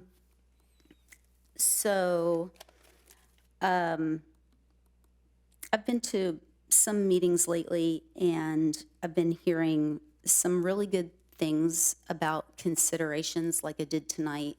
As far as looking at just aesthetics, like I'm not even thinking about aesthetics at this point. I'm thinking about safety. And you mentioned it's a shared priority in the town to have safety. This is one of the worst safety issues I've seen proposed. So I would love it if there could be some way to consider what else can be done that is in the interest of the owner of the property as well as the community at large, and protecting the safety of everyone. Thank you. Thank you for your time. Thank you, And Ms. Tennant. thank you so much for the water. All right, Mr. Demuth. Please state your name and address for the record. Hi, Christian DeMoe, 1740 Halifax Street, Roanoke, Texas. Sorry, one of these days I'm going to get it right. You're all right. You're all right. We went over this in the town council meeting. I'm surprised you don't remember. Come on. My bad. So a couple things I wanted to just highlight real quickly. There is quite a few people who could not make it to the meeting tonight, and so they've asked me to represent some of their talking points. They also said they sent emails. We also made the decision not to post about this on Facebook because we thought it was at the end of the agenda. You've heard a lot of the concerns that were shared in the previous 2 meetings. Those folks will be at the town council meeting to show the support. But one of the things I wanted to highlight is that the proposed development is compared often to PD 30. So I wanted to read what PD 30 had to say about what the intention was of that development. That's straight from the proposal. So it says PD 30 is intended to be a high quality focal point of the community. This is achieved by promoting a compact land use pattern, encouraging pedestrian activity, reducing the reliance on private automobiles, and promoting a functional community through the use of urban design principles. So I think that statement, as well as if you read through the rest of PD 30, shows that it was designed for an urban setting. And if you look at PD 30, It's fantastic, right? You have lots of restaurants. There's a brand new bar that went in there. There's a salon. We actually have a new pet spa now, I think, as of tonight, right? So it's clearly meant to be very urban and very walkable. And the other thing I'd like to point out is that there's no other high density or multifamily density further than a quarter mile from 114 within the whole town. And so putting multifamily here doesn't fit the buffer that it typically is between commercial and residential, like the other proposal we heard tonight. And there's nothing urban about this area. So if you've been to that area, the only thing that's walkable is the high school. And if you're really jonesing for a Slurpee, it's 3/4 of a mile down the street across 377, right? So there's nothing walkable. There's nothing urban about this. The only buffer that this townhome proposal would be providing would be between the school and the coyotes that live on the other side. The other thing I'd like to point out is that this type of zoning is not something that happens within NISD. So there's 20 elementary schools in NISD, 6 elementary schools, and 4 high schools, so that's a total of 30. Trophy Club, Roanoke, Justin, Hazlitt, parts of Flower Mound, Fort Worth, they all feed into NISD. Next to those schools, there is not one multifamily development, so not even just adjacent, but across the street. Now, you may say that's a coincidence, but 30 is actually a significant number. Y'all look like it's been a while since you've been in statistics class, just like me. So 30 is significant. 21 years. There you go. Thank you, Ryland, for owning up to that. It's a significant number in statistics because it shows that you actually have a good case sample, right? That there's a good number of cases that you can make a precedent for something being a statistical anomaly. And if you don't believe me, Google N of 30 and you'll see that come up. So by putting this here, a multifamily development right next to a school, it would be significantly, statistically significant. And a great exception to what normally happens. In terms of the specific proposal, I wanted to highlight a few things that I don't see there. So one is lighting. So what's the lighting going to be for the parking areas, and how would that impact the residents that back up to the proposed development? I would also say, despite the changes, it's still too close to the development. So we have one of the townhomes that's within 10 feet of a back wall. And there's not enough room to service the retaining walls. So, Matt, were we able to get those pictures pulled up? Okay, they're gonna pull those up in a second. I'll show you what it looks like. But there's some areas where those retaining walls are like 20 inches, and then there's others where they're literally 20 feet. We, as the residents there, have to maintain those walls, so we need to have adequate space to be able to go in and service them. The other thing that's really missing from this is a pedestrian access plan. So I don't see any sidewalks. Those sidewalks should connect to the walking path. It should connect to Bobcat so that it is walkable, but there's nothing about this that's walkable because there's no sidewalks. The other thing I'd like to point out is around the fencing. So is there any sort of fencing that's going to be put in? Are there standards around that fencing? What do those look like? The density of these townhomes matches the density of PD 30, so there's 39 there, there's 35 here. PD 30 says there can be 7 in a row. Here there's 8. So why is there more in a row in this area versus a more urban area? And then how many parking spaces per resident are there now? Is it 1? It's 2. It's 2 still, okay. And then are there restrictions around where people can park in the proposal? They would have to park in the garage or in the Spaces? guest parking space. Awesome. If you do have the drainage pictures, I'd love to talk about that for a minute, just to give everybody a feel for what that looks like here. Give me 2 minutes. Okay, I'll talk about some other stuff. So one of the other things that I'd like to highlight that was brought up in the town council meeting was about referencing some of the things that aren't covered in this plan, this PD, back to PD 30. And the problem with that is that it's a completely different proposal, right? So what I would like to highlight is that we need to have everything in writing on this PD in order to guarantee that what's developed, this was talked about earlier, what's in the pictures actually matches what ends up getting built. And so I'm concerned that that's not going to happen unless we have those things in there, and referencing PD 30 for things that aren't addressed is problematic.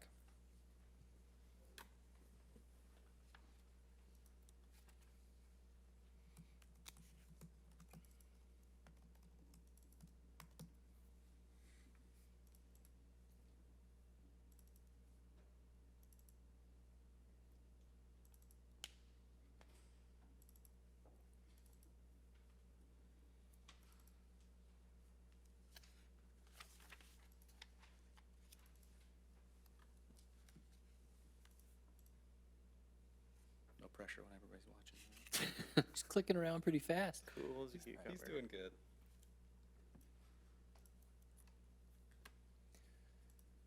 Awesome. Okay. So what these pictures are is, these first ones are from just south of the water tower. So if you can picture that on the map, there is this massive drainage head wall. And that drainage is coming from the subdivision that's across Bobcat Boulevard, as well as part of Bobcat Boulevard, drains down into that. That doesn't go into a culvert or anything underground, that goes out into the open space there. So if you see those three big tubes, that's where that's coming out into under that property. So all that kind of big trees that are right there, that's where all that drainage is going out, and that's why there's all those trees there. So there's some serious drainage concerns with, you know, how we're looking at developing this property, especially if you think about it from a multifamily where there's a lot more cement, there's a lot more coverage, and there's a lot less green space that would, you know, grass or yards that would absorb some of that water. But there's some serious drainage concerns that I think need to be looked at before we approve a rezone to multifamily. And just for the benefit of the commissioners and anyone else, Yeah. this is just north of where the trail is, correct? No, that's another picture. So this is just south of the water tower, so between Oh, the okay. water tower and the school's main entrance and exit for school buses. Okay. Can you come to them?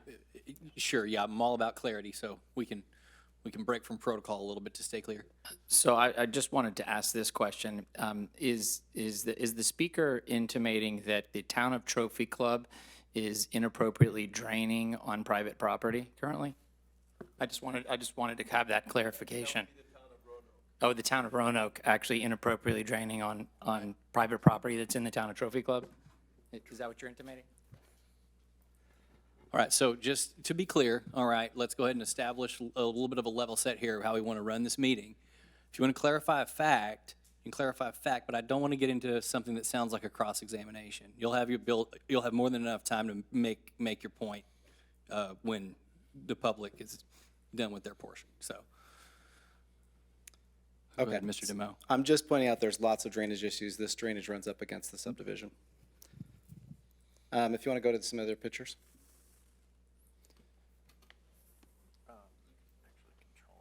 Oh. Okay, I just want to provide a visual of some of the retaining walls. So this is the retaining wall that's a little bit shorter in nature.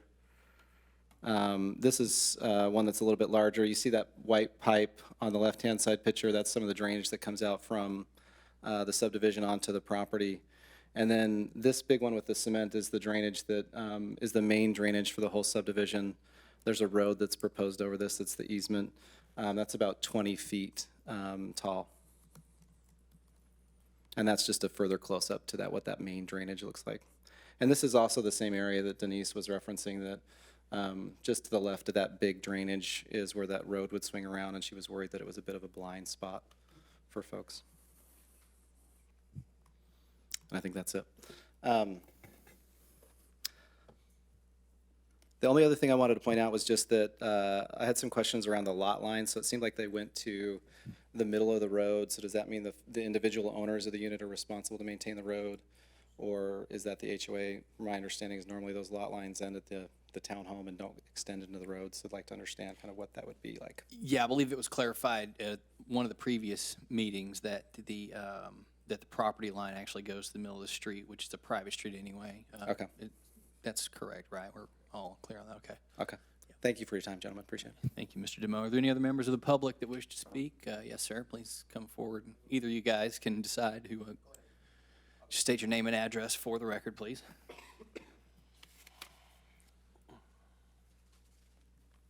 Thank you. My name is Hitesh Shah, 1752 Halifax Street, Roanoke.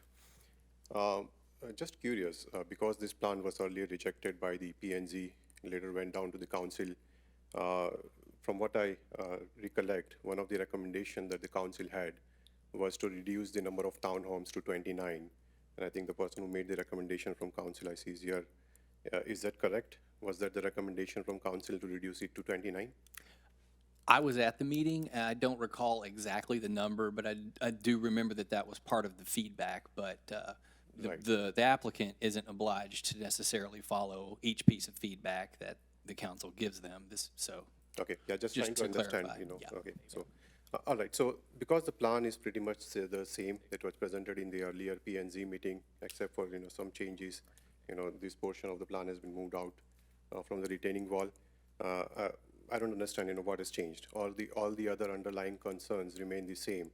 So if the plan was not approved then, why would it be approved now?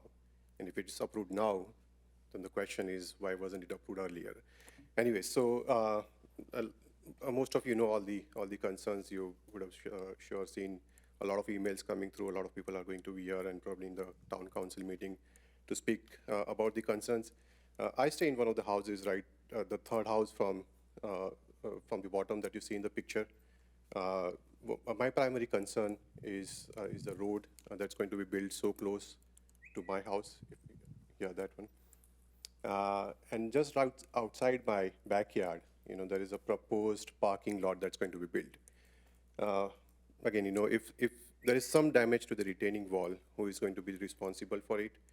Once this is built, if it goes through, because there is a parking lot just right next to the backyard, if some car accidentally damages the retaining wall, again, who is going to be responsible for that? I know a couple of members Before you move here. on, sir, do you mind if I ask a question specific to the retaining wall? And you may not know, or one of your neighbors may or may not know, but is this particular retaining wall commonly owned and maintained by the HOA, or is it maintained by the property owner? So it belongs to the property owner? Yep. Okay, thank you for that clarification. Okay, so basically, as my understanding on how these things work, what that essentially means is that since it sits on the property line, right, is everyone in agreement that it sits on the property line? It should. Right? For as far as we know? In the event that it sits on the property line, responsibility would be mutual between each property owner on either side of the line. So that doesn't clarify anything for anyone, but that is just simply the way things kind of work. So maybe that helps. Okay. It just kind of helps people understand what this all means. Okay. Sorry to interrupt you. I just was No curious if problem. it was Yeah, an that- HOA that thing or helps. not. Yeah. Okay. Appreciate it. So a couple of members here were kind of concerns about the privacy. I was listening to the other proposed townhomes in Trophy Club. If you definitely have seen some pictures here, which shows the backyard of few of the residents, including mine. There is the fence is basically a railing, so you can see through the backyard. And that was built on purpose so that people can look through the green space on the back. My house, again, it was built to leverage the backyard, the green belt on the back. So there is French windows throughout my living room. There is French window throughout my master bedroom. So if anything is built, like this, there is going to be zero privacy to me and few of the residents, few of my neighbors on the east of the Halifax Street, and even some of the residents on the other side. So talking about privacy itself, there is going to be none as compared to the other townhomes. One of the things I actually appreciated the other builder that came up with the 7 townhome proposal, that developer actually thought through that and ensured, that the privacy concerns are addressed. There is nothing that's done here on this proposal right from the beginning. I think this has come up multiple times. Like you mentioned, the developer is not obliged probably to consider all the comments from either the residents or the council or the P&Z, but it's just a comparison. As humans, if you look at, there are a couple of other developers, the one that came before, there was one that who had proposed a single family home next to the dog park. If I just do a comparison between those developers and this one, I think there is a lot of resistance here to any change, including the proposal to reduce the townhomes by 9 to probably 27, which didn't happen. So again, my concern is, all the other underlying concerns remain the same. If there's no changes in the plan, I'm just curious why it was brought back to P&Z. Probably, the only thing which would make sense to me is just increase the probability. If one of you can approve it this time, the council doesn't have to approve it with majority. Probably that's the plan, but I don't know. So again, appreciate your time. Thank you for your time, sir. Anyone else wishing to speak? Yes, sir, you can come up and state your name and address for the record, please.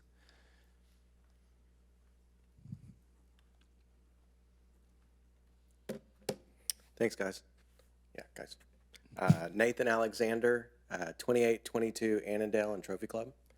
Appreciate your time. Sorry I'm dressed like this. Everybody else is dressed also fancy. I just came back from 8-year-old girls basketball practice. So teaching y'all's kids how to play basketball. Yeah, I don't want to reiterate what you've already heard or try not to. And I believe most of you all were at the first P&Z meeting just a few months ago. My first concern in general is, I mean, it feels like everybody's having to jump through hoops here to an extent. I mean, this is the plan, basically almost the identical exact plan that y'all just saw 2 months ago and unanimously voted to not approve it. I mean, I point to you, what's different on the plan than 2 months ago?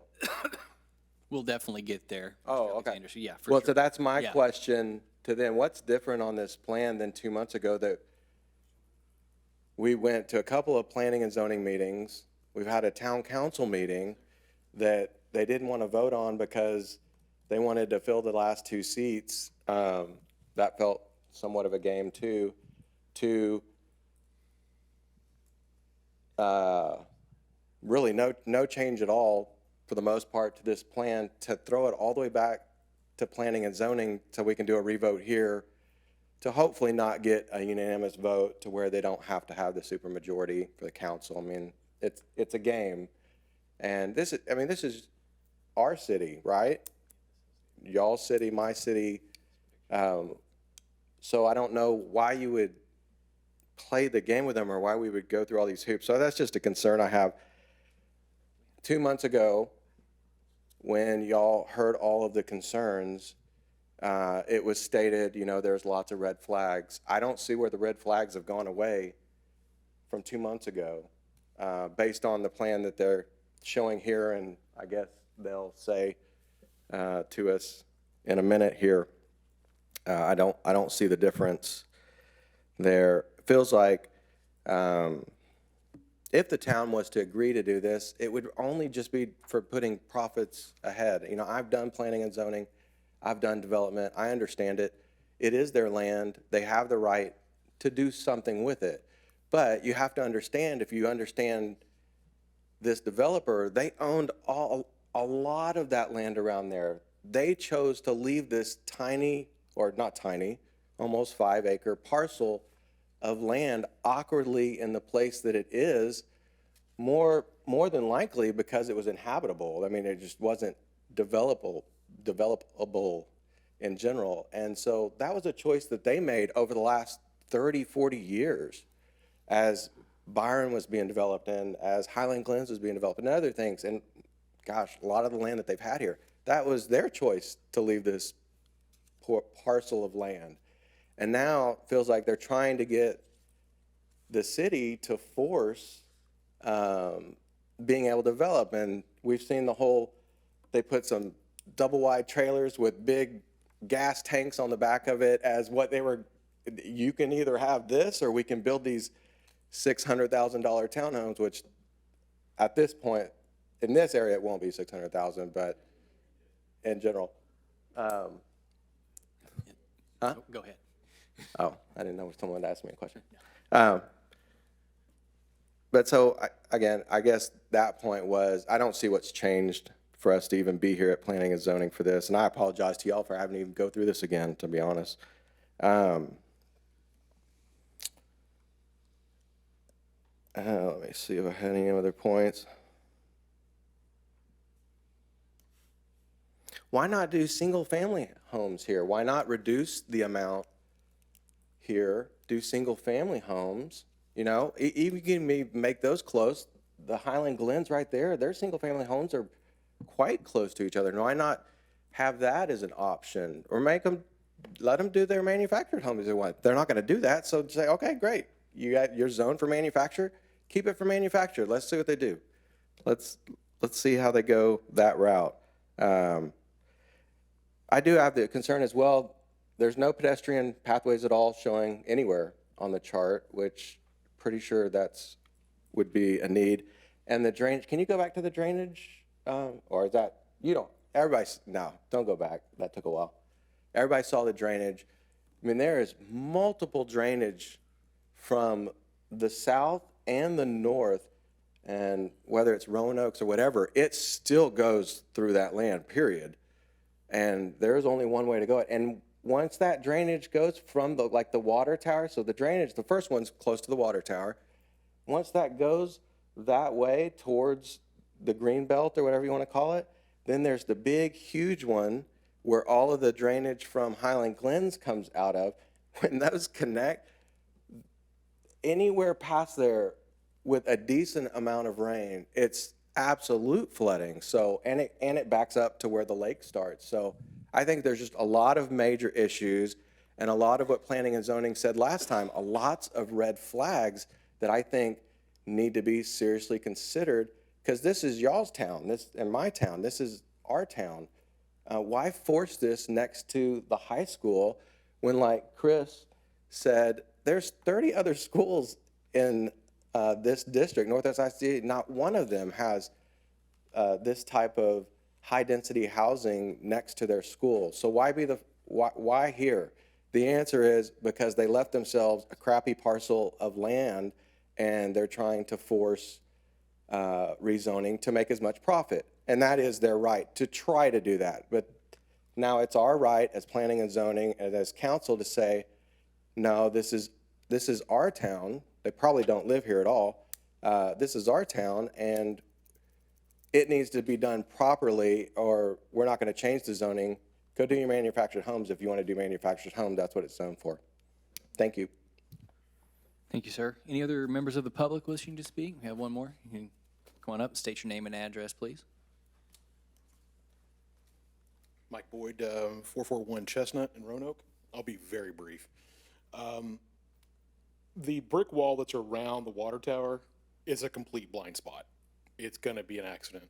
It's just going to happen. It doesn't matter what's going to be built in there. You can't see until you're out on the road. We go to service our property of Highlands Glen through that same road, and I know it's very dangerous, people coming off of like Byron Nelson down, and there's this wall that's there. You just can't see around. If it was fencing around that water tower, you might be able to see through the fencing. It's very dangerous.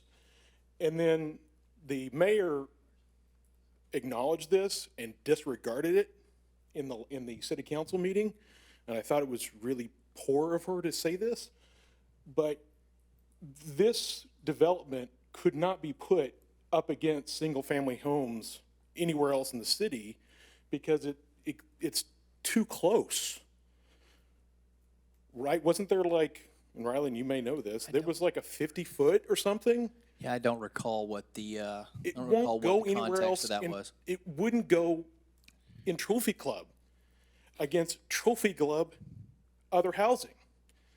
That by itself, you don't have to do it. You don't have to care about Roanoke, but I would ask that you would. Give us the same consideration you would give yourself in your own neighborhood. So.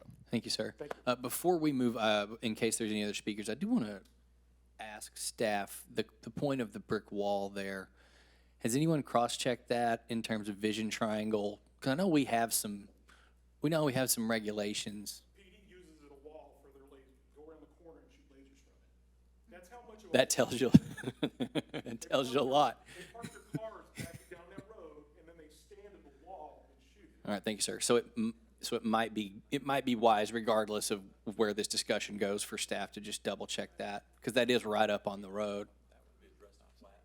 Oh, okay. It'll be addressed in the plat. Thanks, Wade. Okay. Any other comments from the public as part of the public hearing? Anyone else wishing to speak? All right. If not, we can. Oh, yep. I can provide context on that last question. Yeah, I would certainly appreciate it before we move on to the applicant, for sure. Okay, so the context around that question about, what applies to Roanoke and what doesn't, I was speaking at the time, and one of the things I read was section 14.02.163 from town ordinances, which says higher densities than conventional single-family projects are achievable with appropriate buffering between existing single-family developments, and pointed out the fact that, there's about, I think it's 50 feet in PD 30 between the townhomes and the single-family homes behind between it. the structures. Yep. Is that what you guys, staff, agree as well? And so when I brought that up, she had mentioned, well, those don't apply to the single-family development because it's in Roanoke. So that's the context for that. Okay, thank you. All right, so that was. All righty, well, hearing no other requests from the public to speak, we can move on. And the Beck team, you guys are welcome to make your presentation whenever you're ready. I think I'd prefer to hear from the applicant and then let staff go. Staff is the neutral party. We'll let them go last.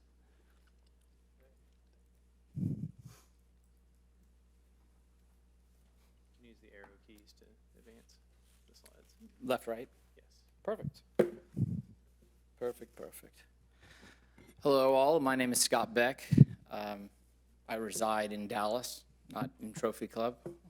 But our offices are at 300 Trophy Club Drive, and I guess 100 Trophy Club Drive as well.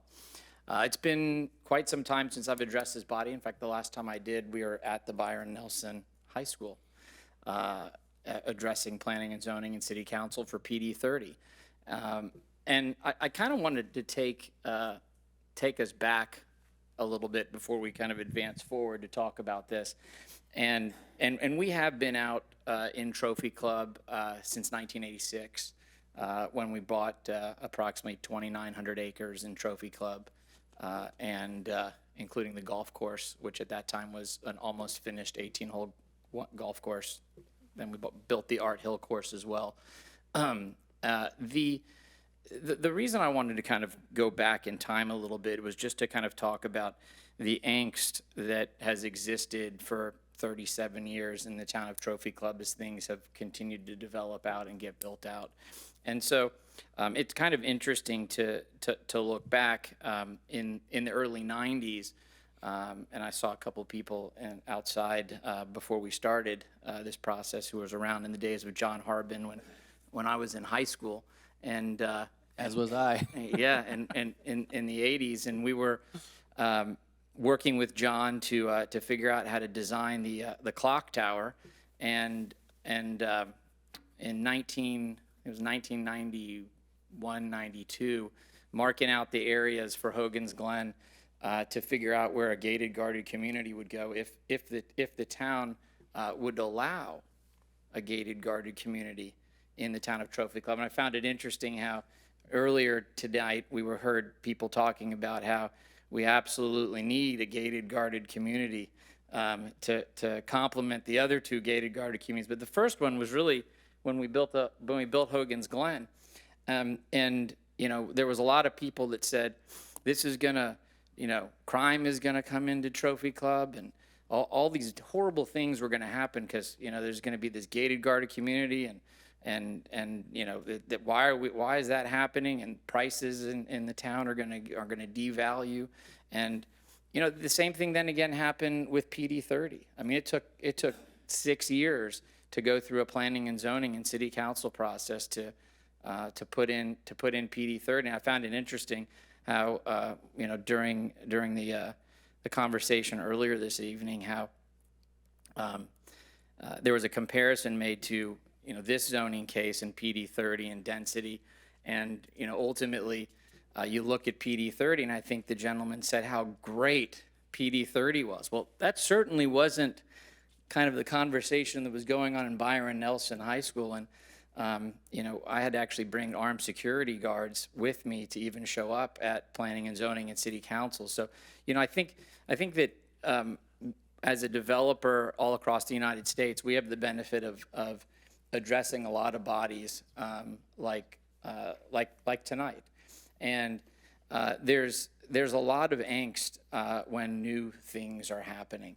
And ultimately, when my team came to me and said, look, we do have this remaining land in Trophy Club, and we're going to talk about some other things that are opportunities here during the year next year. In fact, I saw Commissioner Jablonski when we were taking a break, and he had made a comment earlier on this evening about how maybe those townhomes that are going to be built now, it looks like next to from the prior discussion this evening, maybe we build a civic center there. And I said, well, maybe that's something that we could do when we talk about the area where Beck Park is, have conversations during the year next year about, the last 2 remaining parcels in the town. But I use that as kind of a gateway and from a discussion perspective in terms of, it's all a matter of perspective in terms of, what is the appropriate use and trying to do the right thing within the confines of the town. And one of the comments that was made earlier this evening was about why did the developer leave these parcels? Well, I can tell you why we did, because I was the one that actually cut the deal with Keith Sockwell at the Northwest Independent School District to build the high school, the Byron Nelson High School. And those parcels on the back side, the reason they were there is because the adjacent parcel was a 17.5-foot pit, gravel pit, that was the eyesore of Trophy Club next to Marshall Creek, which was zoned the same. So you had a gravel pit next to Marshall Creek, which was zoned which is still zoned manufactured housing. And what was next to it? This parcel, zoned manufactured housing. So what we did is we came in there and put the high school in there, which caused effectively the gravel pit to turn into the neighborhood that it is today. And so what are we left with? We're left with a manufactured housing parcel that's the leftover of what actually is back there. And so, when the team came in and said, hey, this is manufactured housing, we've got 2 offers to sell the manufactured housing, cap rates are low, people can go in there and put manufactured housing in there, and ultimately pay the same price as we can get for developing it out. I said, well, that's not the right thing to do in the town of Trophy Club. Don't put manufactured housing back there. Our family's been fighting for 30 years to get Marshall Creek cleaned up, get a road back there, clean up the gravel pit. That would be crazy to go and put manufactured housing back there. But ultimately, because cap rates are so low, effectively people are willing to pay a lot of money to get manufactured housing in. Because it's just a cap rate play, right? They effectively build the manufactured housing, they lease the manufactured housing at crazy 18% interest rates, and they sell them for 3.5 caps, right? So they can pay the same price for the land. But that's the wrong thing to do in the town of Trophy Club, which is ultimately what caused me to tell the team to come in here and work a deal out so that it could be appropriate, it could be balanced, and you ultimately could end up with a situation where you have a beautiful product and at a price point that's actually higher than the price point of the neighboring parcels in Roanoke, and certainly a price point higher than what's in Marshall Creek. So I think that our team has done a fabulous job of going through a process with the planning and zoning, and albeit I think there was a lot of good comments that came out of the first planning and zoning. That's typically how these things work. You go to city council then has their comments as well. And why did we bring it back? Because that's the right thing I told the team to do. Don't take it back to city council again, right? Go back through the process. Show planning and zoning how you made those changes, how you listened to what the community said, and how you made your best attempts to go through a fair and balanced approach. And that's what I'm prepared to present to you today, is what exactly is that? How did we go through that process? And I know we have, I think Commissioner Poole, you're a new member to the commission, so you didn't see this last time. Is that correct? I think. And so the rest of you, I guess, have seen this. So certainly, no, not everybody's seen it. I've got another gentleman who's telling me he hasn't seen it either. So I'll go through it as if it's the first time, because although we did pull it and we're bringing it back, it's a fresh look. I will tell you, in working with staff, our team actually had 59 townhomes when they started, right? So although the first time you saw it, I think it was at 40-something? 42, I think. 42, and now we're down to 35. So, it keeps shrinking. And right now we're kind of at that diminishing returns in terms of how much it costs and what people will pay for one thing versus what they'll pay for another. And so, I think we're pretty much at that breaking point or tipping point, if you will, of what the appropriate thing is to do. Hey, quick point of clarification Yes. before you get into your slides. My bad for not knowing this. I should know this. But if council denies a zoning request, as they did here, isn't it required to go back to P&Z after a denial? Or is there a path that could have been followed that could have gone directly? I just want to, It was tabled, it was not denied. It was no, tabled. it was denied with, prejudice, right? Or without prejudice? No, it was not denied, it was tabled. Oh, it was tabled. It was tabled and Oh, Quebec okay. pulled the project before. Gotcha. Before it was Okay. to be seen by council. this Okay, September. so since I'm speaking out of turn now, remind me, what item did they deny without prejudice? Dog park people. Okay, thank you guys. Yeah. Mashed potatoes in here. Too many cases going. So, okay, so to your point, you pulled the project and restarted with us. Okay. Yeah. Okay. I'd love to present if You have- okay, great. So the agenda, basically go through the pad site information. Certainly, I'll kind of at least back up to then bring it forward since some of you weren't here last time. The proposed zoning change from the manufactured housing to a PD to allow for townhomes, the conceptual plan, hopefully go through some of the concerns and certainly willing to answer any additional concerns or questions as we look through it, and ultimately go through the questions. So where are these sites? These are actually two sites. You can see to the north and west of these sites is the city of Roanoke. As I mentioned, that entire section over there was a gravel pit, in some sections as low as 20 feet in the ground. That really, the catalyst for starting to fill that in was our sale of the land for the Byron Nelson High School. That actually was our only sale because we dedicated the land for Beck Elementary School and I'm sorry, Midland Elementary and Beck Middle School, which is why that was named after my great-grandfather, because we donated both of those parcels for those two schools in the town.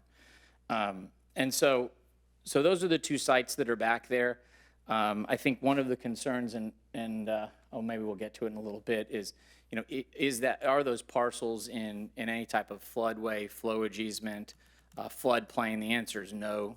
Those are up. It does sound like, based on some of the comments, and I haven't been back there in a while, but I was back there a lot when we were doing the Northwest Independent School District. It sounds like there may be some neighboring property that might be inappropriately draining on our property right now, which certainly will get worked out from a hydrology perspective and a civil engineering perspective as we move forward. Yeah, and to your point on that, before we move on from that, since I interjected earlier when you asked the question, I just wanted to clarify on that we should at least be able to all assume, I think, moving forward, that whatever drainage infrastructure currently exists there was put in with proper procedure and engineering study and protocol, and that I don't think anyone is implying that there's anything untoward.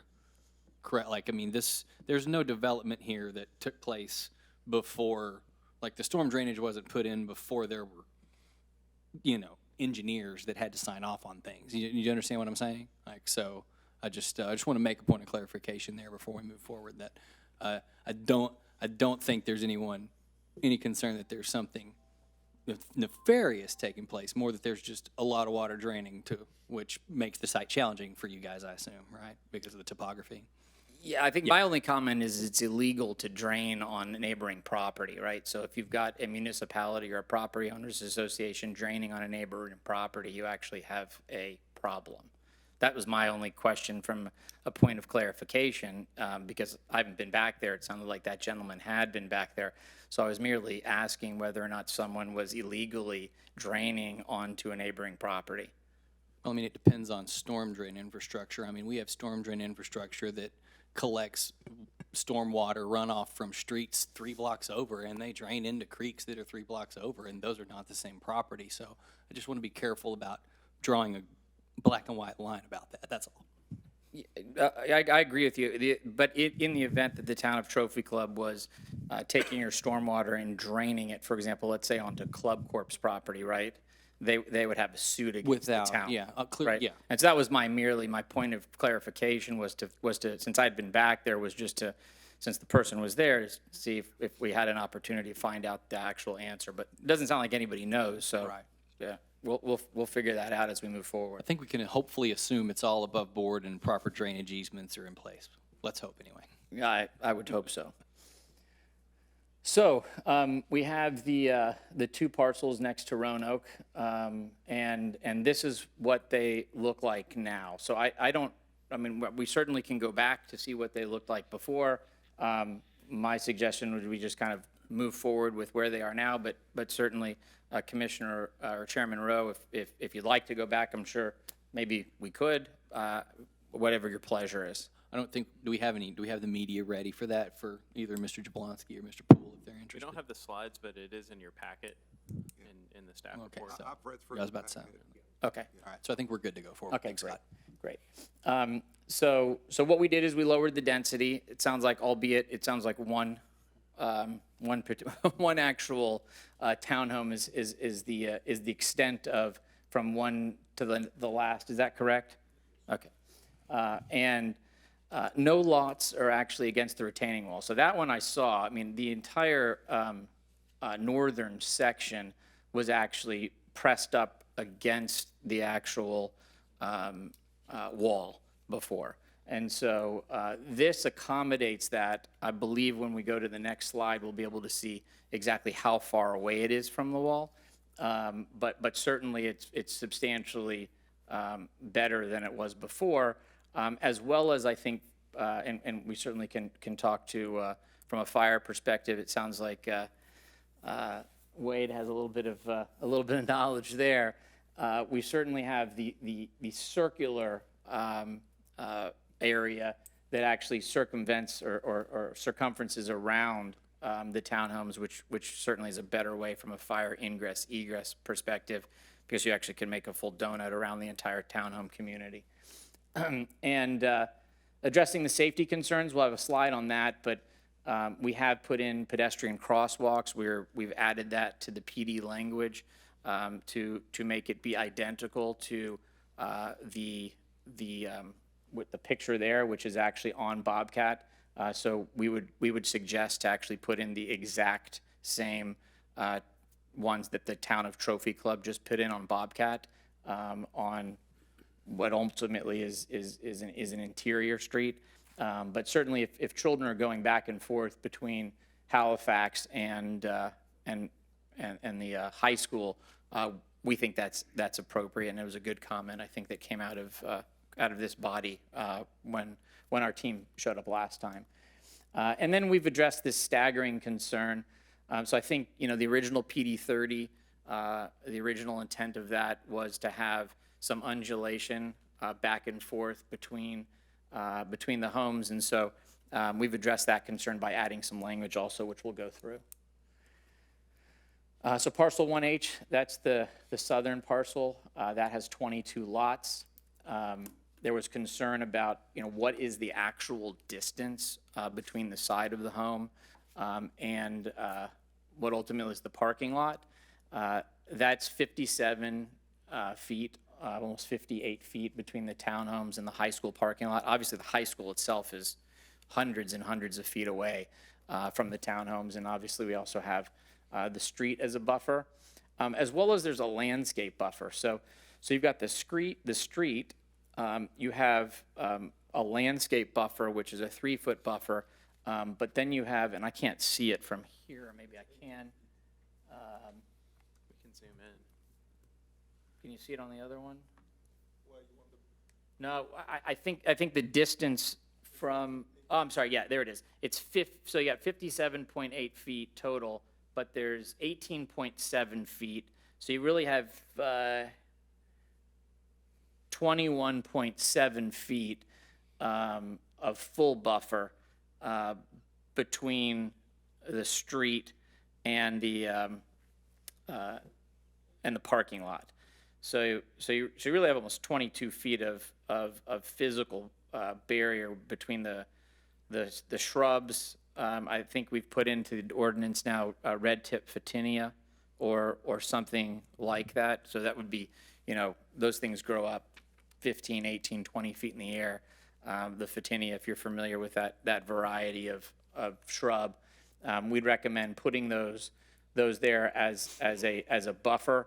Then you got the 20 feet of what ultimately is a right of way, but there's also trees that are there right now that are just physically on property. and then you've got the parking lot. Now, when you just go a little bit to the left, and I think that's townhome number 8, there's actually some extremely large trees already on property that are sitting there. And so we've indicated that obviously we'd be leaving those trees intact. In fact, they're not on our property anyways, but so that right of way that's already there, I think it's some kind of a power company right of way, electrical right of way. So the electrical right of way is actually sits between it, and you've got super large trees that are sitting in there. In fact, the land that's between the water tower and there, when we were back there putting in the high school, that was a pretty awesome paintball field that was back there for the kids. But I don't think they're playing paintball over there anymore. So that leads us to the northern parcel. We talked about that just a little bit. I think there was a gentleman who was up here earlier this evening who had a comment about I guess this is number 33. So that's the northernmost townhome, and what is the distance of that between there and the retaining wall? One of the interesting components is I believe that's where, is it 16 feet, that retaining wall back there? That's the largest part of the retaining wall right there. So the townhome itself will probably be at or maybe slightly above or slightly below the actual retaining wall itself in terms of when that townhome is built. So, that townhome that's sitting back there, that's only 10, the corner of it, which is 10 feet away from the wall itself is, almost 2 stories tall in that portion of the property. I don't know if there's much more to point out specifically related to this one. This is 13 lots. Obviously, they now are no longer abutting the retaining wall, other than this one in the northwest corner, and then the fire loop, which we talked about for emergency vehicles already. So that takes us to the image here and the included PD zoning language. This is a specific request of this body that we added in, and I think a request, from what I understand from the last meeting, from multiple residents of Roanoke. And so this is the traffic calming feature articulated up in the left picture, and then you also see in the upper right and lower right. So I'll just read this into the record. A PD, a crosswalk and light substantially similar to the one installed on Bobcat Boulevard with automatically or manually activated flashing signage will be installed. And what we'll propose is that we'll do the exact same thing that the Town of Trophy Club does, that the Town of Trophy Club did on Bobcat. And that's the picture of. So we get to the staggering of units. This is an image which would be, substantially similar to the type of development that we would anticipate that would be back here. I think unlike the zoning case that was here earlier this evening, we intend to do homes that are of similar nature to the types of homes that are in and around Trophy Club, certainly the ones that are in and around Roanoke. These are at a price point which, from a Roanoke perspective, is probably at least 30% higher, in some cases 50% higher to the homes that are sitting, in the adjacent property in Roanoke. But the staggering of units creates that undulation. I can read that into the record also. The PD no facade shall include a wall section greater than 30 feet in width without incorporating a wall offset. The wall offset was something that was specifically requested by this body. We've now added that. Actually, I'm not sure it was this body. I think that might have been. I think both. Oh, both bodies. Okay. That's a long-standing one. That was by both bodies. All right, fair enough. So incorporating a wall offset that changes the horizontal plane of the facade by at least 2 feet. The wall offset may be in the form of projections or recessions. And this gives kind of a fairly good example of how you can see that the homes would be distinct from each other, and you don't just create that long corridor wall, which actually simply seemed very much what the last zoning case that you just approved, because of the type that it is, it's going to be very flat because it's extremely contemporary. So what's the outcome? We create beautiful townhome community behind the Byron Nelson High School, emulating the existing success that has happened at the Trophy Club Town Center. Incidentally, I'll say that the demand for townhomes in the town of Trophy Club is quite robust. There is quite a large portion of the Trophy Club community that is of retirement age, and that age of that population, from a downsizing perspective, does not have a lot of options. Within the town of Trophy Club, this gives them that option. So that was something that was, this is now 8 years ago, was a hot topic to create these townhomes in the town. And so, we believe that this will be something that will be very much desired. And if it emulates the same thing that happened within the 39 townhomes at PD 30, there's really only, of the 39, there's only 2 that have children in them. The rest of them are exactly what I just described. They're either empty nesters, they're people that work for the airlines they're kind of like the lock and leave type of situation. And I think that's what you'll find here. So I don't think that's gonna, have much of a burden at all on the schools. First of all, it's only 35 townhomes anyways. And so I ultimately, also don't think you'll have a lot of traffic coming in and out of this area. But we certainly can talk some more about that. Be maintained by an HOA, be maintained by the HOA that's back there, and certainly providing additional tax revenue to the town of Trophy Club. That's all I have. All right, thank you, sir. Does anyone have any questions for the applicant? Yeah, I do. Go ahead. Yeah, hi. Thank you, Mr. Chair. I had a question, really coming from Unit 33, or the Townhome 33 at the very far end there. You mentioned that that's going to be almost, the top of that will be almost in line with the retainage wall that's there.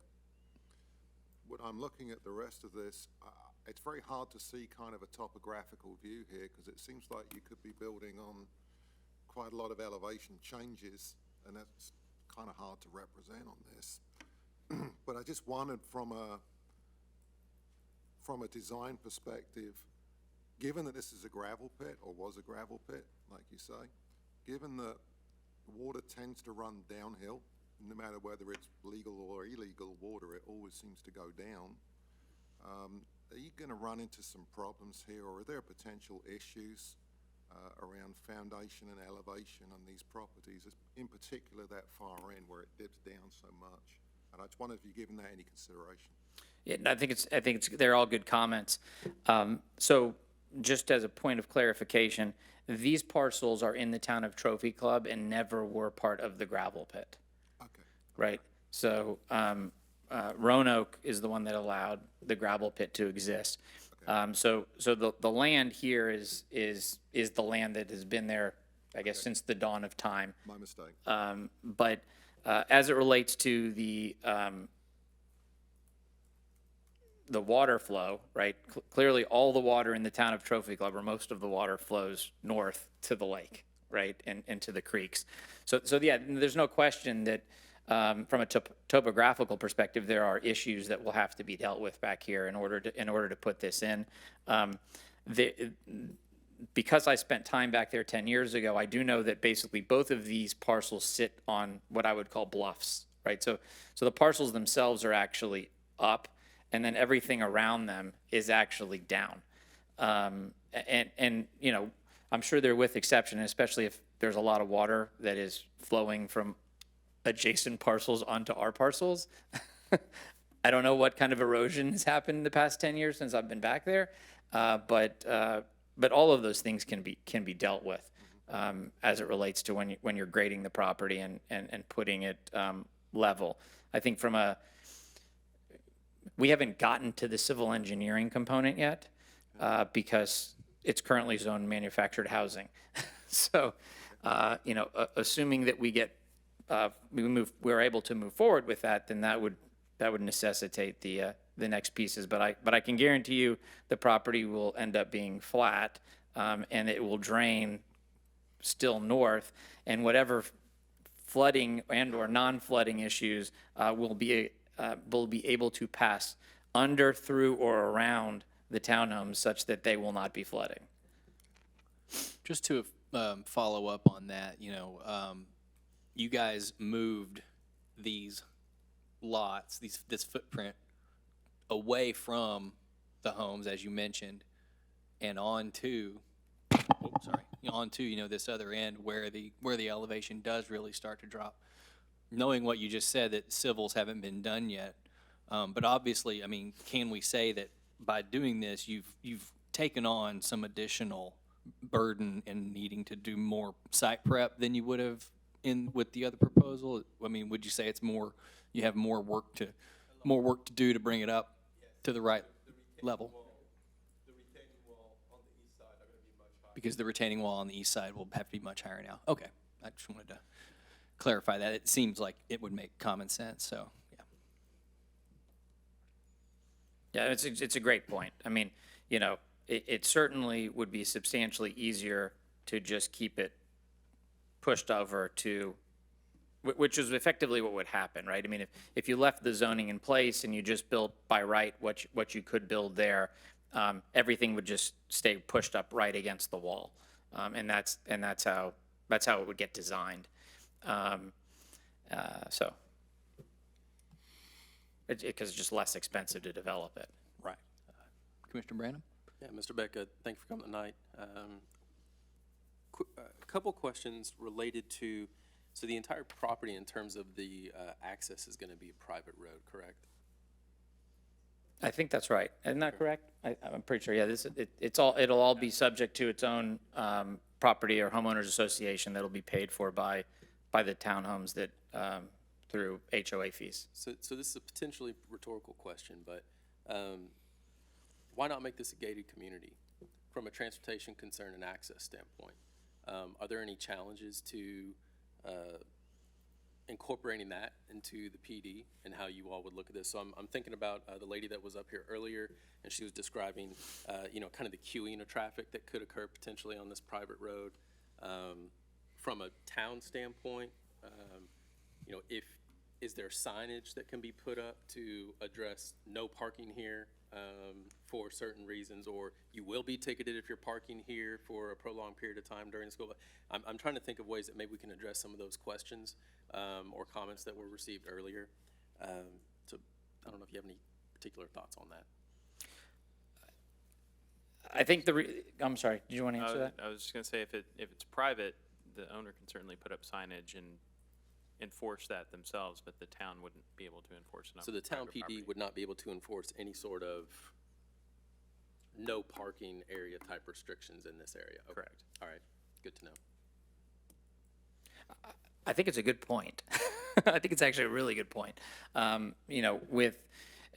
would kind of compare it to the same thing that's going on inside of PD 30 right now, right? Where from a parking perspective, if you have issues, then the property owners association has to come together, figure out how we're going to address those issues, and put up those appropriate signs, which obviously in PD 30 we are currently doing. So, this community here, although it's not gated, will also have its own president of the HOA, who clearly is not going to want people parking there if they're, I don't know, picking their kids up and they think it's easier to park there than park and drive in.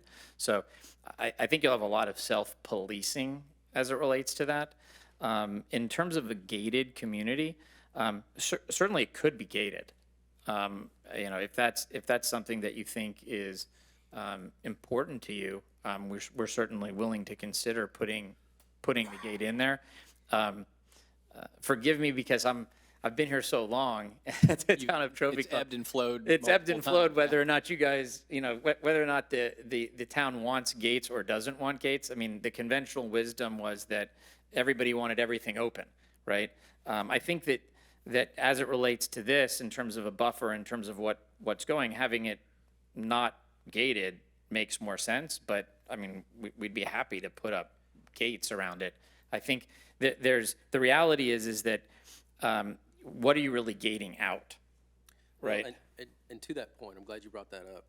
I think you kind of look at the distance here from Bobcat to, say, the back end of the property in terms of traffic calming. So some of the questions I had were related to maybe ways to address that. So for lack of a better term,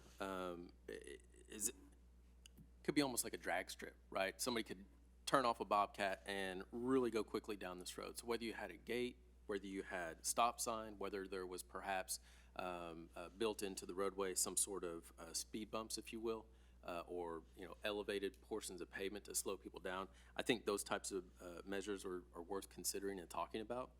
But additionally, and again, going back to some of the comments by some of the homeowners in Roanoke as well, just wanted to throw out there the idea of here up against the setback, or excuse me, against the retaining wall for some of the homes that are right here on the backside of Halifax that butt up immediately to kind of this private road. So you can see that there's cutouts that you all have proposed as a part of parking and access. Right, on this one Yes, right sir. here? Yeah. Right.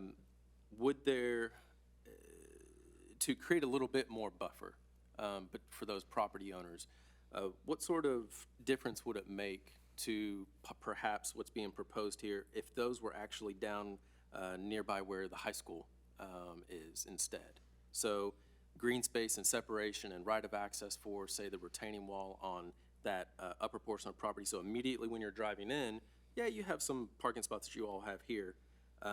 Is it even possible to put them, actually really kind of relocate those, keep that just kind of a green space, and put those on the bottom side of the property? I don't know if that's possible with the setbacks. And then, I know we have 26 feet right there to work with. There's not an additional, I think, 8 feet that you all have in the cutouts, but is there a happy median that could be maybe achieved by considering that? So, yes, right, I mean, anything's possible. I think, just by looking at this, you've got effectively a 26 feet, which is your fire lane, that's between, 9, 22, and then the landscape buffer. Right. Right, so the fire department would not allow us to park cars along there because then you'd be parking in the fire lane, along the the southern side. So, southern side. Yes. Now, correct me if I'm wrong, but I think the town of Trophy Club owns all of that land where the water tower is, right? I believe that's correct. Yes. Lots of nodding. Yes. Right, and so we'd be perfectly willing to do this, and, I could kind of go on the record, we could put it in the PD, I don't know how it would actually happen, or it could be a recommendation that you do, that council enter into an agreement. We're gonna have to enter into lots of agreements with the town in order to build this. Understood. But we've done this in other places, and maybe this is something we could do here, is to basically just put the parking, with some kind of a parking easement that effectively we get from the town, along the southern side as you're entering the townhome development. Right, because it's all open anyways, it's not gated, right? So, I mean, you could fit more, it's a great idea. You could fit more, or at least the same amount of parallel parking on the southern side of that Certainly. road as you're coming in. Right. Right? And now you don't have anybody parking in these people's backyards. Correct. It's just a street. Correct. Yeah, I'm happy to do that. I mean, I don't know, is that something that would be workable with the town? I mean, I don't know if that's something we can even do, or is that the mud? Yeah, we'll have to check on that for sure. I know the water tower belongs to the mud, but I'm not sure how much of that land behind there was actually given to the mud. We'll look into that. The only issue that I would have with parking along the roadway, and that's something we'd have to talk to the fire chief and current fire marshal about, is the further you have parking spots for guests away from homes, and these townhomes, then the more likely is they're gonna park in the streets.